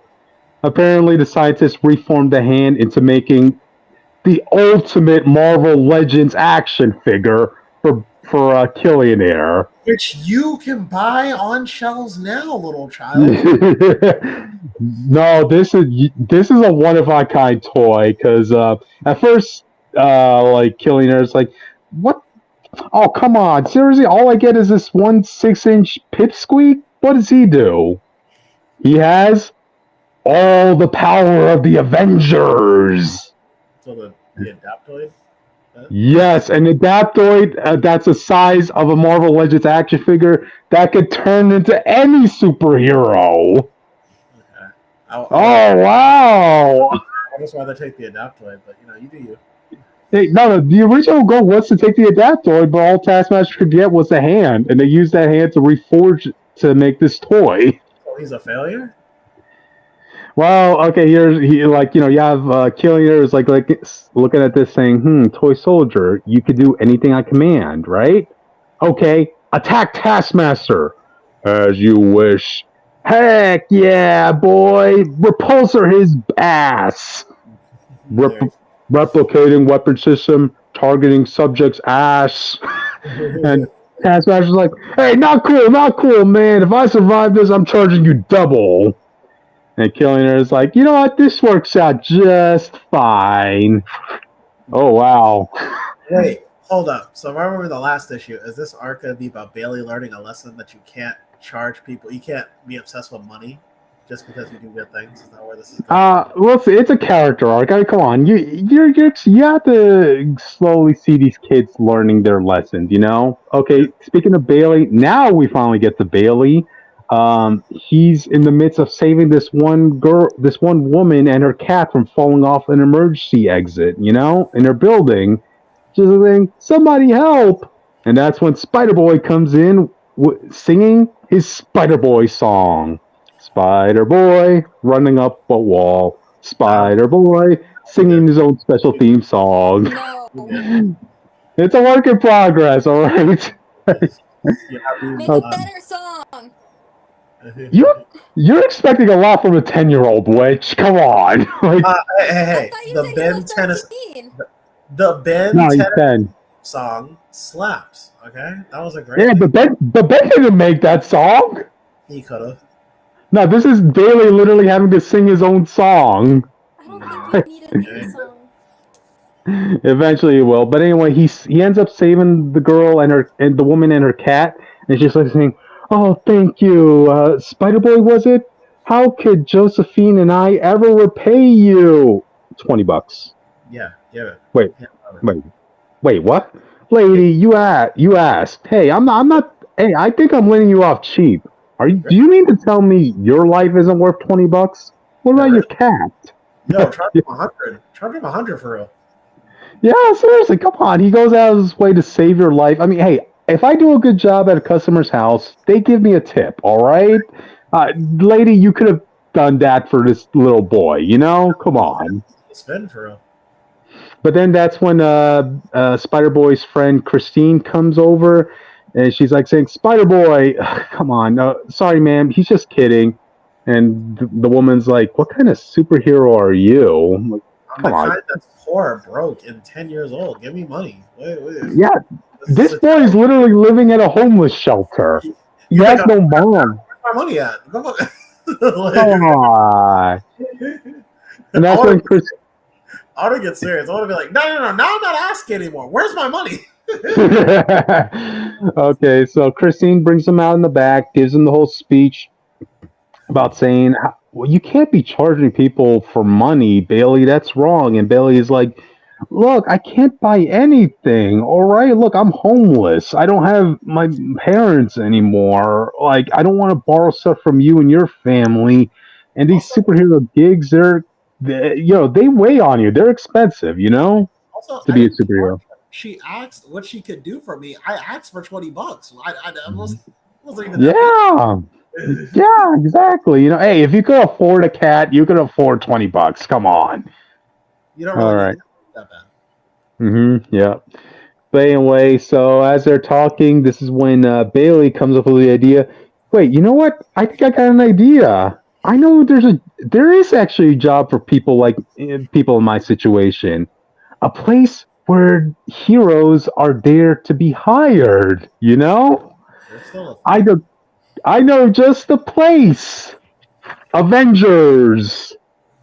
The Avengers pay. I guess they do. Well, as far as Bailey is aware, they get paid, No, so he actually comes up and knocks on the door and actually comes up to Jarvis. Jarvis is like, "Who's there?" Bailey's like, "Down here. Hey, I'm Spiderboy. I'm a superhero. I've worked with Spider-Man and Captain America, and now I'm ready to join the Avengers."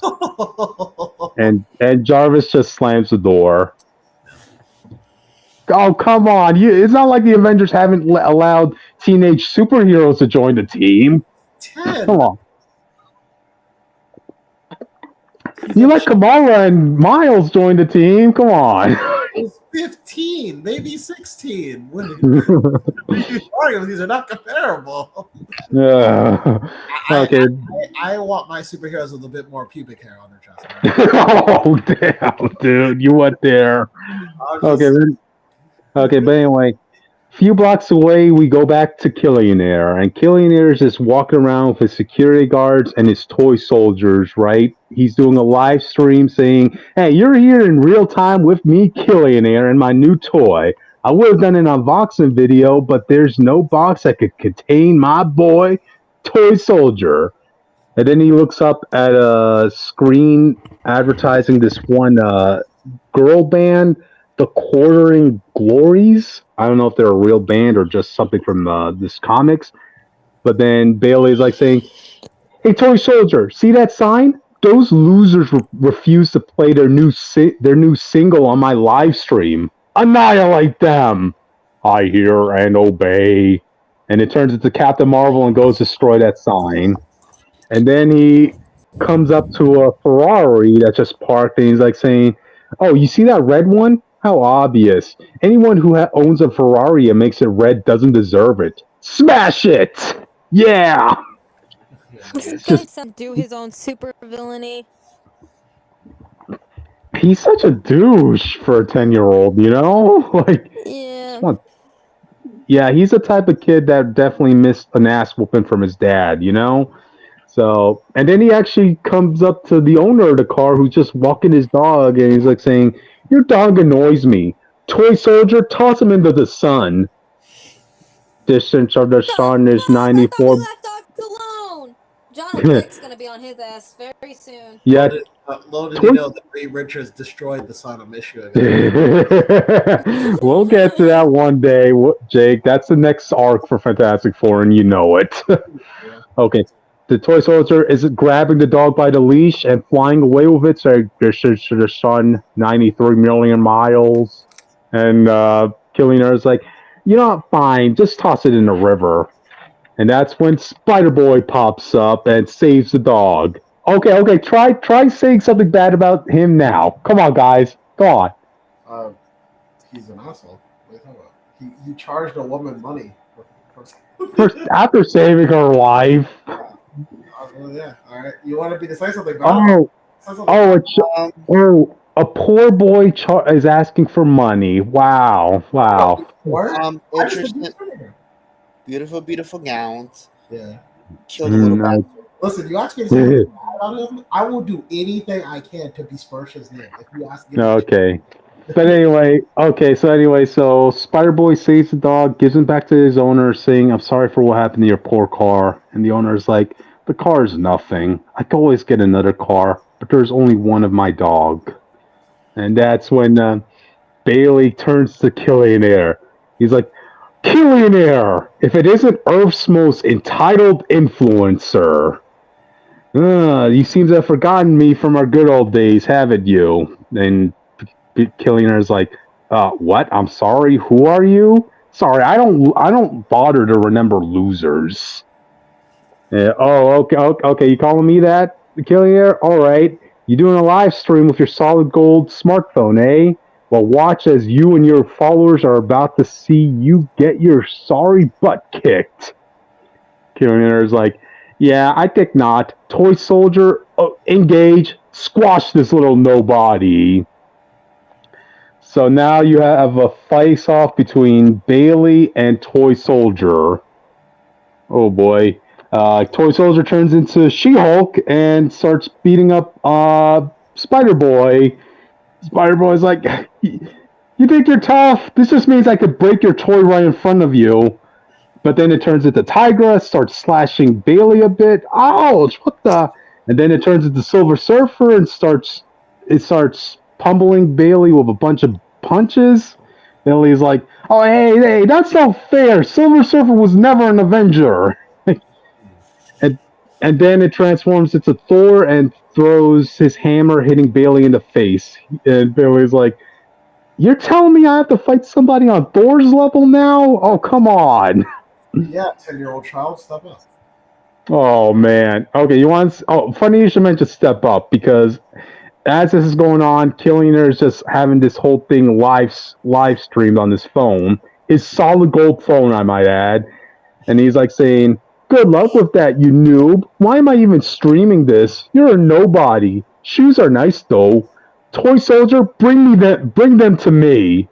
And Billy's like, "No, not my shoes. Come on, it's hard to afford new shoes on my salary. Being poor, you know." He stole my J's. Oh man. Well, as the toy soldier's bringing the shoes to Killionaire, that's when Bailey's like, "Okay, you know what? Let's see how you like getting your stuff taken." So he tries lifting the hammer that toy soldier threw at him, and Bailey couldn't lift it. So if that makes you all feel happy, Bailey isn't worthy yet. He's a child. No.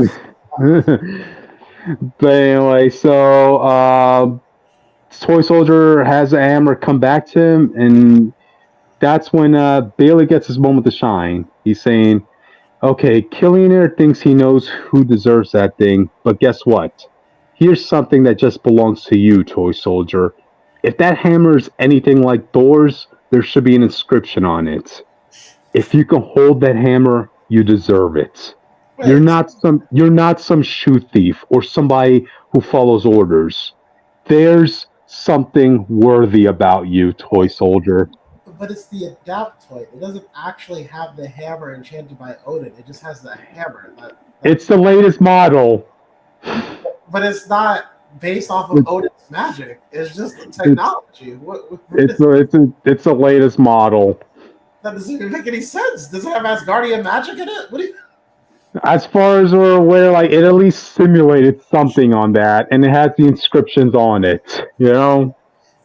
That's dumb, but okay. Anyway, you have Killing there saying, "Oh, I'm bored now," and so is everyone in my live stream. Come on, mess him up already and kick his butt. That's an order, little guy. I own you. And that's when Toy Soldier's like, "No." Wait, what? You can't say no to me. I own you. No, I have free will, and I have more than the power of every Avenger. I have their heart and their soul as well. And I will follow you no more. You, on the other hand, you know right from wrong, Spiderboy, and I would be honored if I would serve by your side fighting the good fight. You want to be my psychic? I do if you would have me. I could have the coolest toy in the whole world. Nah, that's not why I'm doing this. You be your own hero, toy soldier. You got this. Go out there and do some good. But before you go, do you have $20? I'll pay you back, I'll pay you back, Spiderboy. I will. I swear it. Thank you, Spiderboy. I will seek out new adventures, find those in need, and help wherever I can. I am Toy Soldier, an army of one, with the might of every Avenger. And you have Killing there in the background saying, "Hey, come back! You can't leave like that. You're mine. I literally have your receipts." "Oh, you did this, Spiderboy! You took away my toy." Like, I don't care how long it takes. Me and my legion of followers are going to ruin you, Spiderboy. Yeah, whatever, evil Richie Rich. Bye. Yeah. You can have everything you want, but at least now, today, you know you have the one thing you can't have. Your toy soldier. Bye. Oh, good moment. And yeah, we do have a bonus story here where, you have an Asgardian spider popping up on Earth, and Thor's fighting him. And Bailey just happens to come across it, right? And, Bailey, this is where we discover a new power that Bailey has. Bailey can actually talk to spiders, but that's only if he goes to his monster form, where he gets all those eyes popping up around his head, and he gets those extra long fangs and this and that. And Bailey just doesn't like turning into that because everybody just sees him as a freak if he does that,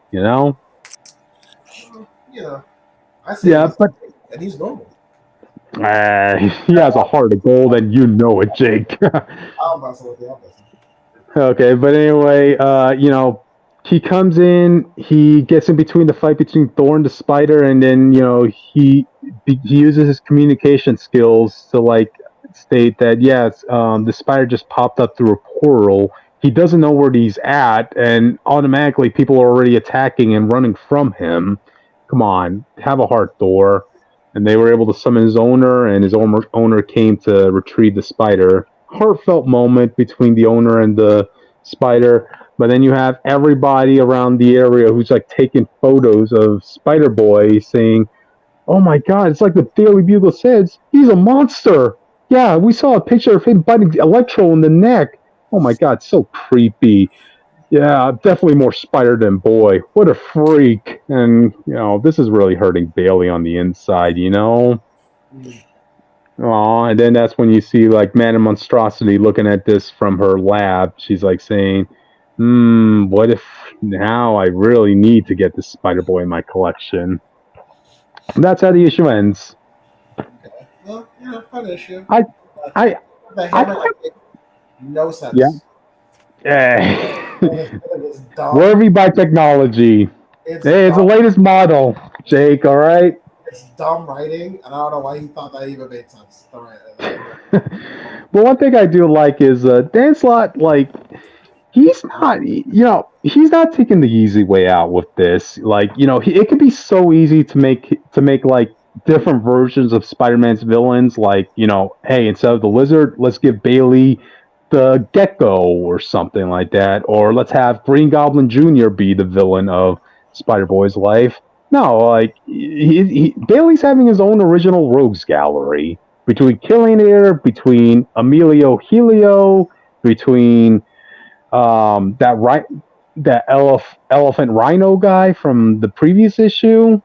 Yeah, Dan Slott's putting his creative mind to work in this. It kind of it kind of makes me want to see what he would do if he ever wrote Super Sons. Yeah, probably this thing Miles Morales needed a lot sooner when he was made his own rogues gallery as opposed to Speaking of Miles Morales, that's going to be the next issue, guys. Oh, finally, Miles can put an end to this kid's career. Okay? Oh wow! You're just going to no. You wait to see the heartfelt moment between Miles and Bailey. That's going to happen. Yeah. Just like how you'll see the heartfelt moment between Bailey and the Fantastic Four, because you dang well know Dan Slott's probably going to write that Bailey and Valeria, they were a romantic couple when they were kids. Wait, who was a romantic couple? No, Dan Slott will write something like that, saying You better hope not, because then Doom's gonna show up. He's gonna be like, Doom doesn't remember Bailey. Like, No, Doom's gonna regularly remember. He's gonna be like, you dated this common trash. You gotta remember, Bailey did spend some of his superhero career with the Fantastic Four, and I could just already imagine, like, yeah, Valerio, you were my summer crush. We had our first kiss together, and now you're 17 years old and you don't even remember. Dang it! I want to be like, Valerio, we don't date the plot. Okay? Oh boy, but yeah, that's Spider-Boy audience. Pick it up. JT, do you have anything to go against this book?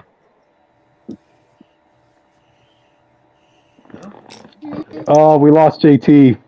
There we go. No. Oh, sorry. JT. Oh, okay. I was about to say, did Spider-Boy knock out JT? Yeah, it almost did to me. It knocked out two. Yeah. Yay. Any thoughts, JT, before we move on for Spider-Boy? No, let's move on. Yeah, I thought you were going to find a way to slander Spider-Boy, JT, but you're silent. Spider-Boy must die. Yeah, JT!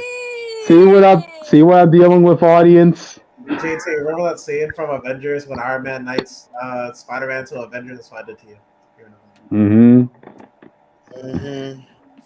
Just wait till you see him in the Avengers. He won't just automatically be an Avenger. There'll be a work up to that moment.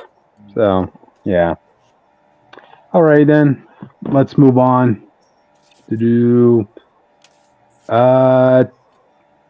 Marvel Voices Legends #1. Woo. Can I talk about just the Eli story, please? Pretty much. That's the only story I read from here because that's what anybody's coming here to read. I bet there's a couple Misty Knight stands or Black Panther stands I want to pull up, or whoever the other guy was. I forgot his name. I'm sorry. I don't know his name. Were they reading this book specifically for those two? I don't know. Yeah, all I know is that like over the years I've been a Captain America fan, the two names that constantly pop up in terms of fan favorite characters that they want Marvel to bring back are Eli and Ian. And we've already had Ian, and Eli's just been disappeared for like Lord knows how long, Yeah, because he didn't want to be in the superhero light anymore after Children's Crusade. Okay. He didn't want to do this. But anyways, you want to vote? Work. Eli. Go ahead. You do it, Witch. I want to talk about just the Eli story, and we can talk about the other two stories. Anyways, it starts off with Eli. he's in the middle of a room with a whole bunch of knocked out bad guys and weapons on the floor and shit like that. And he's like, "What did you just say to me?" And Crossbones is there with the lovely backlight. We love a good backlight. It makes you look way cooler, by the way. It's like, you're a disappointment. Like, look at you wearing that outfit, the Stars and Stripes, you know? But technically, he's not really wearing stripes. He has, like, the one stripe on his pants. And, like, 6 stars. That's not the red much. stripe. The red The one red stripes. stripe. Mm. But don't worry, they gotta start this sleeve. And so we cut to a little bit of a flashback with T'Challa, which, okay, I don't think I like that hairstyle for T'Challa, my personal opinion. What are they doing to some of these guys? Anyways, so T'Challa is meeting up with Eli in a diner with 2 Dora Milaje members, which is lovely. We stand. And he's like, okay, I understand how, like, I understand that you've been through a lot and, like, you don't want to really defend the nation anymore and all that jazz. And then Eli is like, I'm done putting on a costume and fighting bad guys for a country that doesn't respect me, you know? Like, yeah. And so then all we're saying is, if there's ever an alien invasion happening in New York, it would be okay, understandable if you could just put on use the shield and defend some good civilians. Okay, I go think ahead. he understands that, but I don't want to finish this part real quick. Oh, go ahead. Anyways, Go ahead. Sorry. So T'Challa's like, please call me T'Challa, you know? Like, you do not have to fight for America, my homie. But I ask you to consider the protection of the border beyond any borders. So we cut back to his fight, to Eli's fight with Crossbones, because this is low-key starting to look like a hate crime, not gonna lie to you. Just, yeah.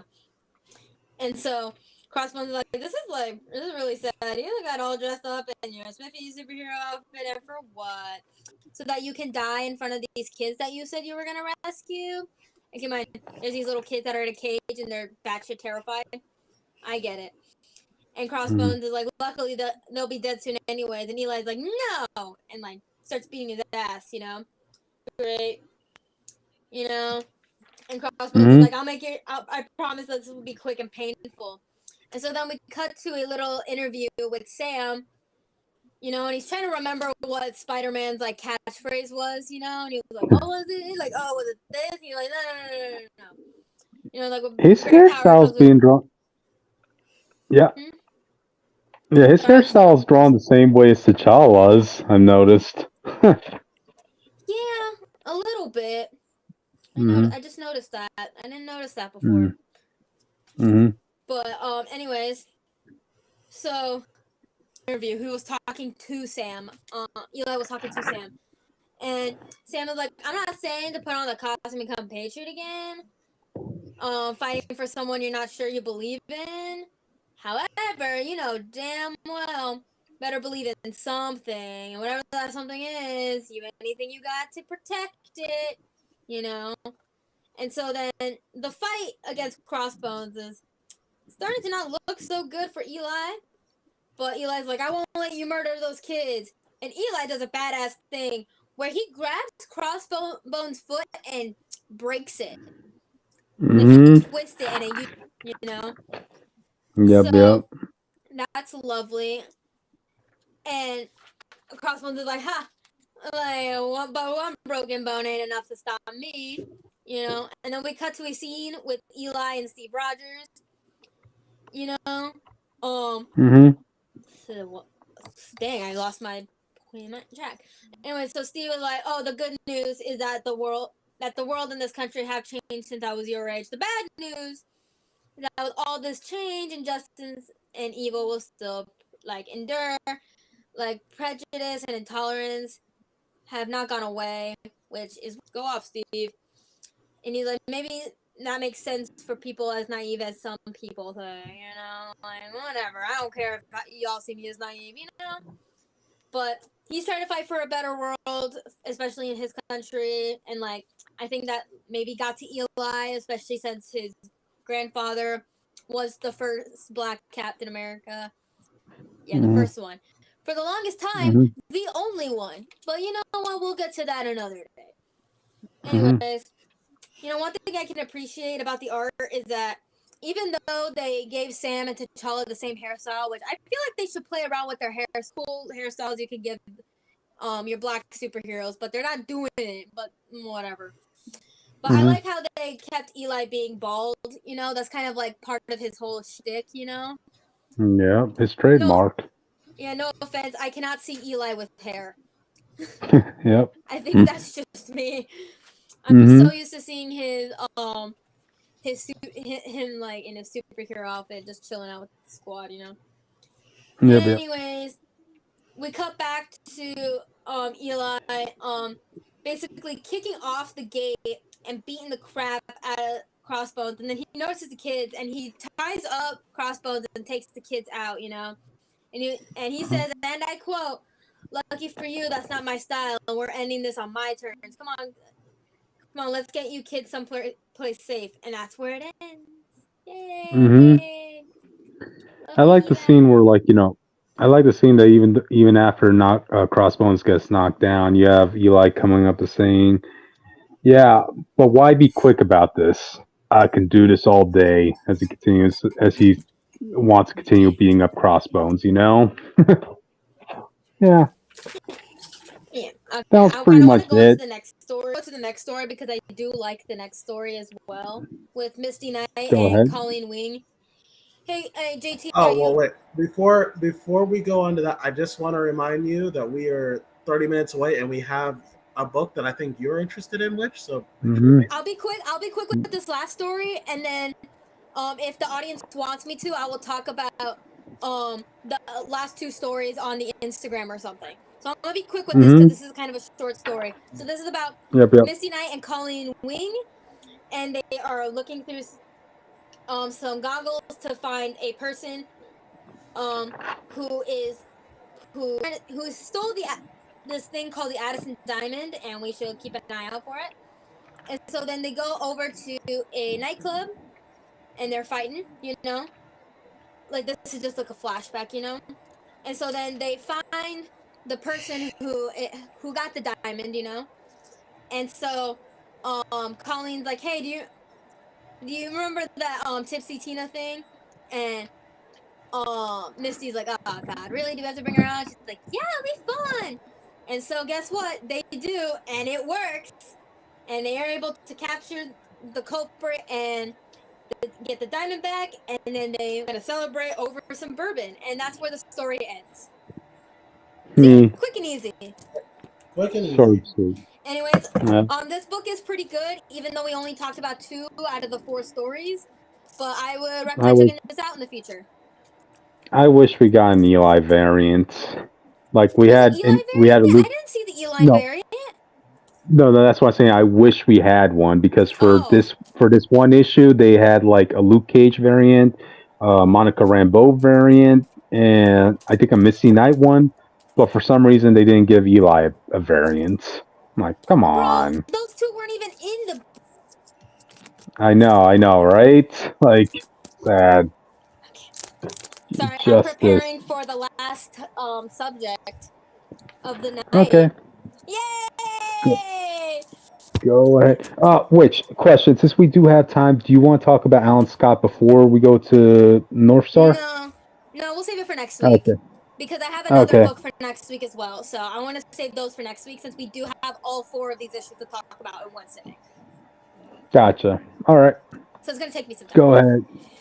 Okay. Hi, guys. Go ahead, Witch. Hello, audience. Hello, audience. I'm going to talk about a book that, but since it's my birthday, the guys couldn't tell me no. So we're talking about the Northstar miniseries that came out in 2004, aka the book where Jean-Paul gets his ass beat in every single issue. Let's go! And yeah. Yeah, I just revisited I just reread the online real quick. I was like, this art is so bad. Compared to some of the other comic book art, it's not nearly as bad. It's not nearly, but it's something either. That I'm like, it's so divided. I'm like, It's better than 106's art, if you think about it. I just wish it's like, oh god, I wish it was John Byrne, but it's like, I can't really blame it. It's 90s art, and 90s art was just rough at the time. It was not good. Thanks, Rob Liefeld, for ruining our lives. Anyway, I think that's been killing me. I'm like, oh man, and it's weird because I have Wonder Woman, so I have the John Byrne run, and I'm like, damn, I just miss John Byrne so much of the Lisa's art style. For real. But anyways, let's get on to the book since we have 4 issues to cover right now. So we start obviously in St. John's in Newfoundland. It's not Newfoundland, guys. It's Newfoundland. Get your act together. And we're in this like random, like, this like random shed or whatever the hell, it's supposed to be a facade. But anyways, we have this military guy who is who's telling these group of people, who's telling some people about Jean-Paul, aka Northstar, and how they need to take him out. And you might be wondering, who is he talking to? Well, he's talking to the newly formed Weapon Prime. And he's like, oh yeah, this is something that Weapon Prime can't handle. It was written just like that, guys, just letting you know. So we got Double Trouble, which are, I'm assuming, a pair of twins, because they look identical, by the way. We got Tiger Strike, who has a better cowl than Mac does any fucking day. We got Yeti, and we got Kill Spree. So that is all of Weapon Prime. And they are on a mission to go find Northstar for some reason. Don't worry about it. Anyways, we cut over to Ibiza, Spain, I believe, from what I remember. I don't know why he has a house in Spain. He just lives in Spain right now, which doesn't make any sense to me, but whatever. So, he is outside of a club or whatever. He's out in the streets. He's chilling out, and he's just pissed because it's Jean-Paul. Why wouldn't he be pissed off? And so, wait, hold on. Okay, so basically, I'm assuming his friend, I don't know, he kind of looks like Wild Child when he was in a better state of mind as Weapon Omega / Wildheart, but it isn't. Don't worry about it. And he's like, whoa, like a wild week, my friend. Like, it's been a while, like, but hey, 7-8 clubs a night? We're beat, And Jean-Paul's like, go, stay. It really, like, it is no concern to me, with all the extra baggage. And he's like, tired is for other people, which go off. I mean, he's the fastest mutant, so duh. But anyways, he can't have too much fun because paparazzi pulls up, which I feel like they don't do enough with this motherfucker. Like, he's a celebrity. Like, where's all the paparazzi following him around, Like, where was all the paparazzi when he started dating Kyle? Like, where, like, there was a whole bunch of news people when his daughter was alive for like a few weeks at most in canon. For us, those 20-something pages. Anyway, so the paparazzi are bothering him, and they're like, please give us something like newsworthy, like what's up with the little temper tantrum? And so Jean-Paul leaves. He gives some money to the flower shop person. He takes this woman's lipstick or whatever and gives her money. And he just messes with some of the paparazzi, And he just leaves with like a shit-eating grin on his face, like a smirk, And this, I believe in this one issue, but don't worry about it. He's like, yo, Bobier, you got a comment for me? Like, about the Quebec City, like, bus station bomb? And he was like, what did you say? And he's like, gonna beat this guy up, It's like, yeah, don't bring up his past, Oh, thanks for the giant 2-page ad, you assholes.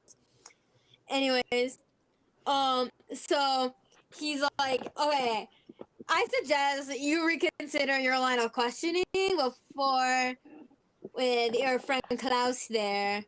That was just a bit of fun, but don't fucking test me, And so Jean-Paul leaves like, oh, you'll regret that, you son of a bitch.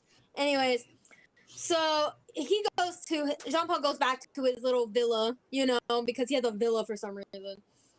And he's just chilling out, just thinking about shit because of that question, like don't bring up his past. That's already gonna come back to haunt him tenfold. It's like Wanda has Bday, but he has his past being a part of the FLQ. It's great. We love that for them. That's like the one thing they could bond over is that how many times they had to atone for their past crimes, I guess you could say. Which he didn't really do much. In fact, he didn't really do much. Like, yeah, he was a part of it, but he didn't do anything like with any like quote unquote terrorist stuff, Like he stopped a couple of them, which is great for him. Anyways, so not long after he's having like this crisis, we see Tiger Strike in the trees. He sees a car passing by. He thinks it's Jean Paul, but it isn't, by the way.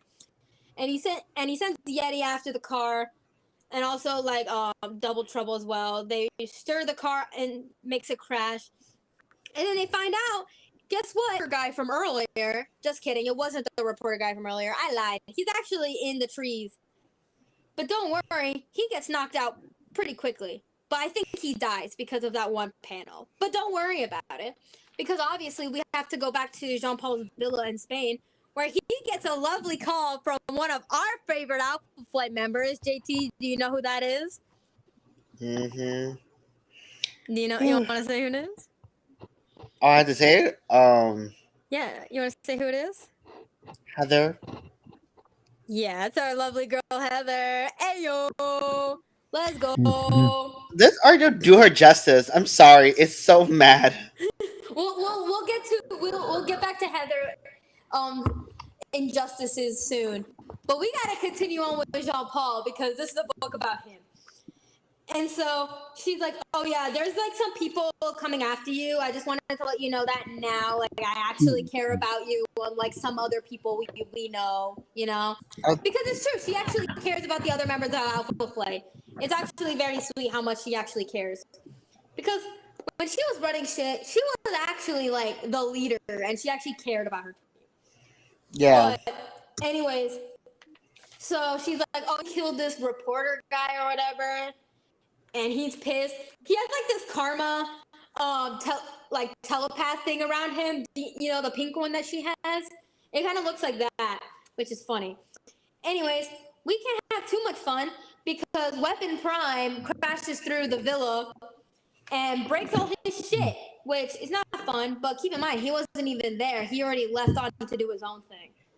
But don't worry about it. So he's also reminiscing about his past, and everything like that. And then he stops by this cliff where he gets to see an old friend who's like, hey.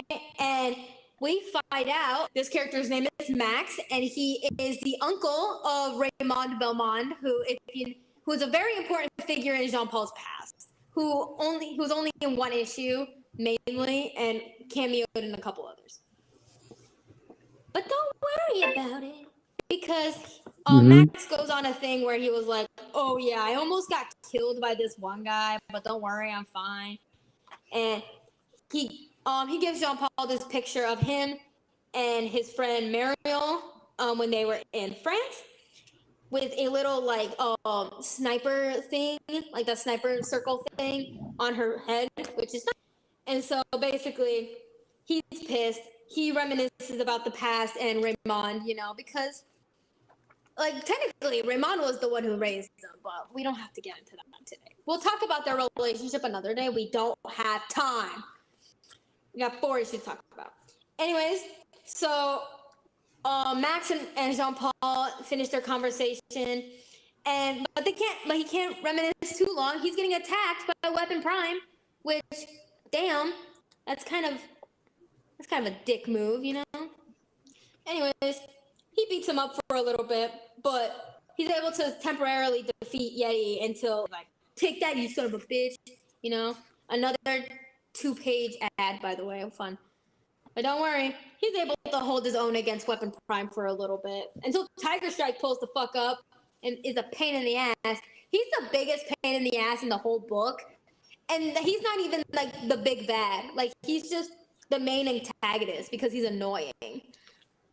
Which I say that about a lot of people, but anyways, so Jean Paul's able to escape before both Yeti and Tiger Strike go after him, and they end up knocking into each other. It's fine, but don't worry. We Paris, where we get to see one of the big bads, Arcade. If you know who that is, he's a pain in the ass. That's what he is. So he find out that he's like one of the main masterminds out of the entire issue, and like in the entire book. So that's where that first issue ends. So great start to him getting his ass beat in every issue, but he hasn't gotten his ass beat yet. So we have time. Going to the second issue, because I can. We're now in Paris, which I saw a fan comic where it's like a fan thing where it says that he doesn't really like Paris all that much. So if that's true or not, then that'll be very funny. That he's forced to go to France, but don't worry about it. Keep in mind there are these two little mime guys. Keep them in mind for later. They'll come up later. Don't worry about it. Anyways, yeah, we cut over to Mariel's apartment, and it's completely wrecked, and she's missing, and Jean Paul's pissed, and now he has to go find her friend because why not? And this is just a book where he's reminiscing about his past and also him getting his ass beat. That's basically this entire book. Anyways, we get a Castlevania Bloodlines ad because I saw that and I love that. Anyways, so he can't reminisce too long, like I said many times. He does this a lot, by the way. He gets smacked in the face by a comically sized like boxing glove, and we find out it's Arcade's helicopter. Why not? And like some of the towns, like the city folk, are like, "Oh my God!" Remember those two mimes from earlier? Well, they're here, and they're going to start by kicking his ass. But fun fact, they're actually robots, so don't worry about them too much. Yeah, why not? That shows up because I can't escape him. Anyways, so that one mime guy starts beating his ass, and it's not fun at all. But don't worry, Jean Paul's able to escape, so don't worry about it. Anyways, he does some fruity poses, and then chills out on the top of the building with a little Eiffel Tower, little like figurine, like touristy figurine, the ones. Because like why not? And so we cut over to Toronto, Canada with Heather, and she's also reminiscing about her time in like Alpha Flight and all that jazz, and she's like, I hope he's okay, because like I said, she cares. And so then we also cut over to a flashback with Jean Paul where he's talking with his friend Mariel, and he is showing off some of his powers because he's pretty happy about his powers, unlike his sister, but we'll talk about her later. She has trauma, so does he, but she also has trauma too. And so Mariel's like, you're like a child but with the powers of a god, and she just low-key kind of tours into him. And low-key, it's kind of like when everyone calls him an arrogant piece of shit, It's kind of like that. And Jean-Paul's like, you're just like the rest, like, as petty and small-minded as he detests. And so he leaves her alone, because he's pissed. I get it. Mood, me. But we can't do that too much. So he gets knocked out of the sky by Arcade on a tank, on a comically looking tank. It's very small, by the way, for a tank. But anyways, so Jean Paul does the thing he does where he grabs someone by the collar and brings them up into the air because, as JT and all other Northstar fans know, he does this a lot. He does that a lot. Like, there's a lot of tropes that are in this book that happen throughout his entire publication history. Mariel. And he's like, oh, yeah, you have to play a game to find her. And he punches off his head, which he is a robot. This is a robot. And he goes to a grave where he finds a bomb with the letter M on it. And he finds a picture of a monument. And guess what? The bomb explodes. So he goes to the next monument. He finds a bomb with the letter E. He goes to another monument with the bomb with T. Another with an R on the bomb. And he has to go to the next one, And he figures out that the bombs are spelling Metro, So don't worry. He finds the last one. He looks at it. He runs so fast to the metro station. It's not even funny. And he's running on the tracks, and he sees Mariel tied up from the roof, of the ceiling of the metro station, and we notice that a train is coming. But don't worry, he has to get attacked by those mime guys again. But don't worry about it. He uses his acrobatic tricks to not only save himself, but also his friend Mariel from getting absolutely slaughtered by the train. But the mime guy dies, so woo! This panel is so straight. The next panel is so rarely straight. Oh god, this is the for Jean-Paul ever. Oh my god. Anyways, so once they leave the metro station, literally, let me describe this panel for you.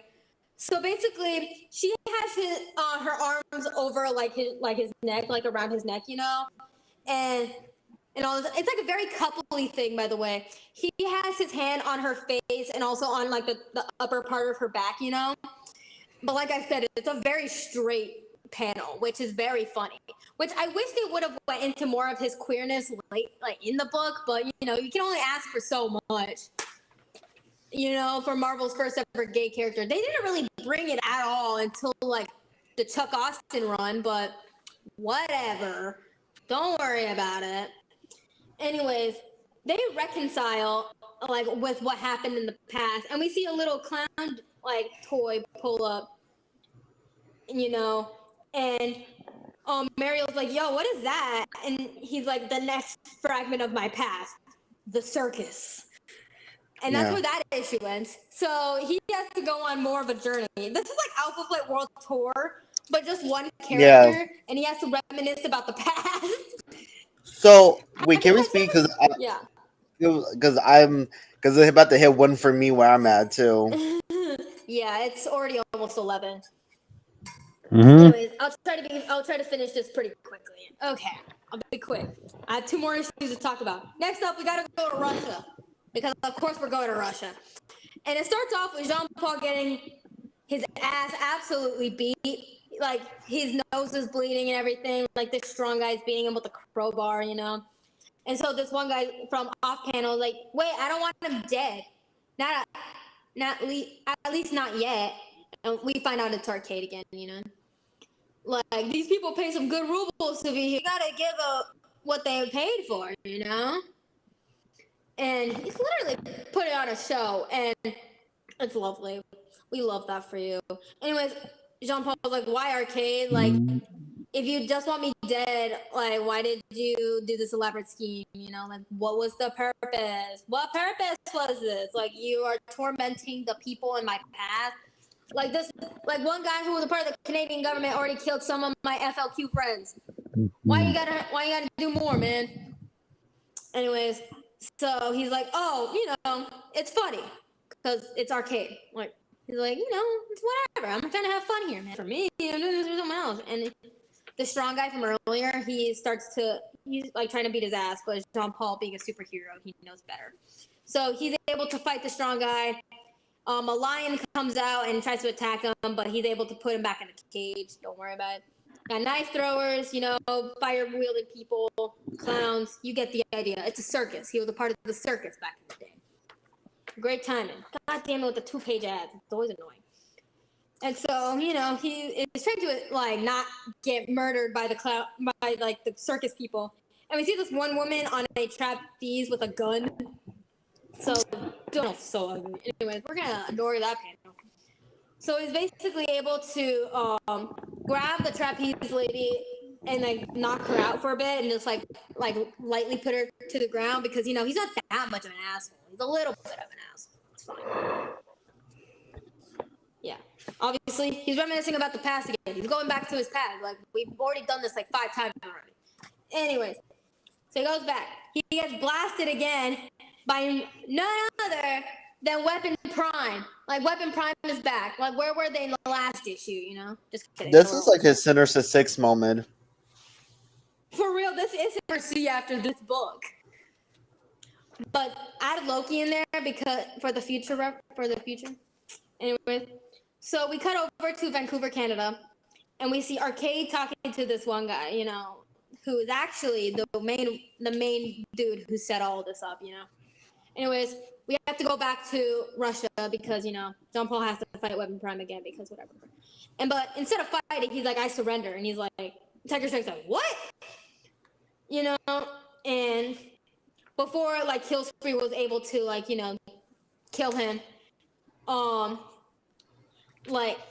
he gets hit in the native Russians that were in the circus, And so basically, before Tiger Strike's able to blast them or Jean Paul, JP's like, no, are you mad? One misjudged shot, you'll blow up this whole thing and kill a whole bunch of people. You guys are just these people are innocent and pawns of Arcade schemes. He's like, Arcade, what are you talking about? It's like JP's like, I don't understand. If you're here, you must have seen the broadcast, right? And so then obviously the Russian people and Weapon and Tiger Strike's like, wait, I don't know. There's no allowance for this, for this plan. JP's like, for God's sake, and does the collar fly up into the air thing because come on, it's JP, and JP's like, take some more of an elevated view of the situation. Your battle stunt works on the same principles as Guardians. Specifically Mac, not Heather, because at this time Heather was going by Guardian, by the way. Because Guardian, aka Mac Hudson, is an asshole. So Tiger Strike looks into the whole thing, and he's like, yeah, but I don't see. And then JP's like, okay, recalibrate your optical range, please. And so he's like, oh, wait, there it is. That's the trailer. And blast the trailer. That's literally what he does. He blasts the trailer and makes it go kaboom, And so so those two go back down. And then JP finds a tarot card business, a tarot business card for a magic shop in New Orleans. So maybe he's going to hang out with Gambit. Just kidding. He's never going to hang out with each other. Mm. Anyways, so Tiger Strike, Bobby, I'm warning you. I really didn't want to have to resort to force, but you leave me no option, And before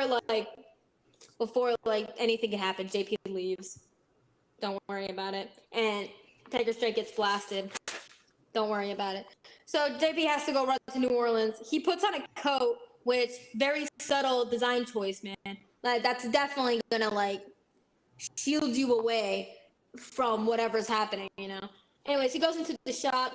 He's like, hey, you old woman, I'm here to concern about this tarot card. I can't remember what the 5 of batons actually means. I'll look it up later. It's fine. And so basically, the old lady turns out to be the skeleton person and uses his gas to knock him out. Which, if you know anything about JP and weird magical bullshit, it doesn't really end well for him at all. That's how we found out about the elf disease. That's how he gets that elf disease in Alpha Flight, by the way. Just letting you know that because of magical bullshit. Anyway, an indeterminate amount of time later, he wakes up back to City's bus terminal, the one that exploded, remember? Yeah, from earlier? And he's like, shit. Why am I here? I'm in my own personal hell. Yeah, no shit. You're in your own personal hell. You're here.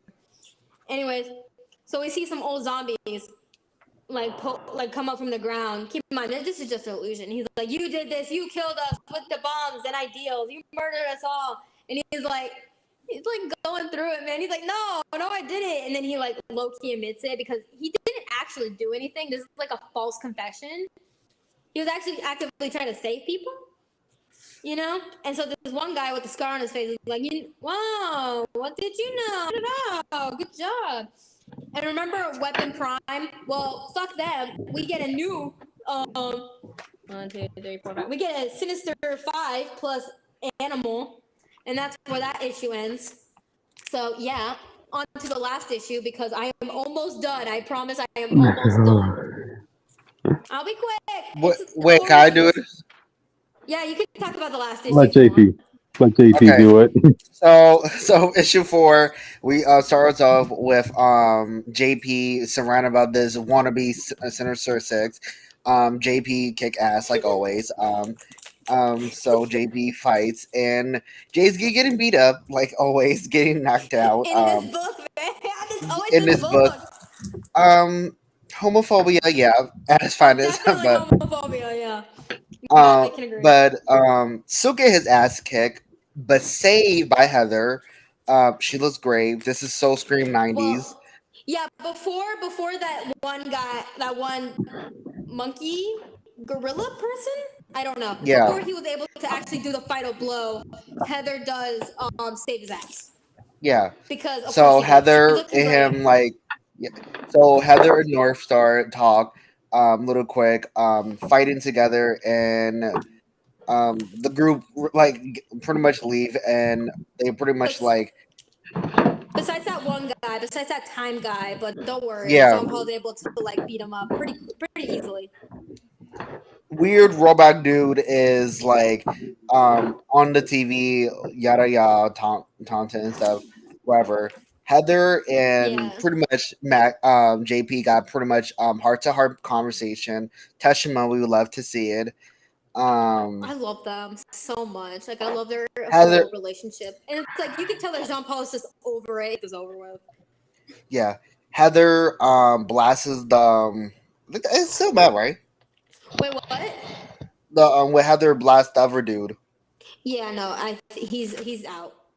Yeah, he's out. Then Jean Paul run like he's always do, super speed.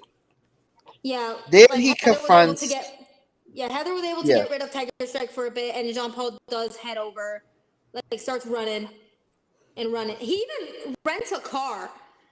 Who's letting him drive? So yes, he meets up with the person who set everything up, named Kyle. Carl Carrot, like Carriage. I think that's how you pronounce his name. I don't know. He's annoying. Explain to him about a lot of things. Yada yada. Over the south. Yeah, he's like Jean Paul's like, who do I know you? And he's like, no, but I know a lot about you, and I'm like, I didn't want Arcade to kill you. Like that's my privilege, and smacks him in the face. Smack him. Then they go into a fight, kicking Jean Paul's ass. Then do another evil monologue like all evil supervillains ever do, of course. But yeah, we also go to the past as well, where about the like Quebec City terminal bombing. Yeah, we do get a little bit on that, but we can actively see that Jean Paul was helping people like get out of the bus, so that that was the start of this heroism. Yeah.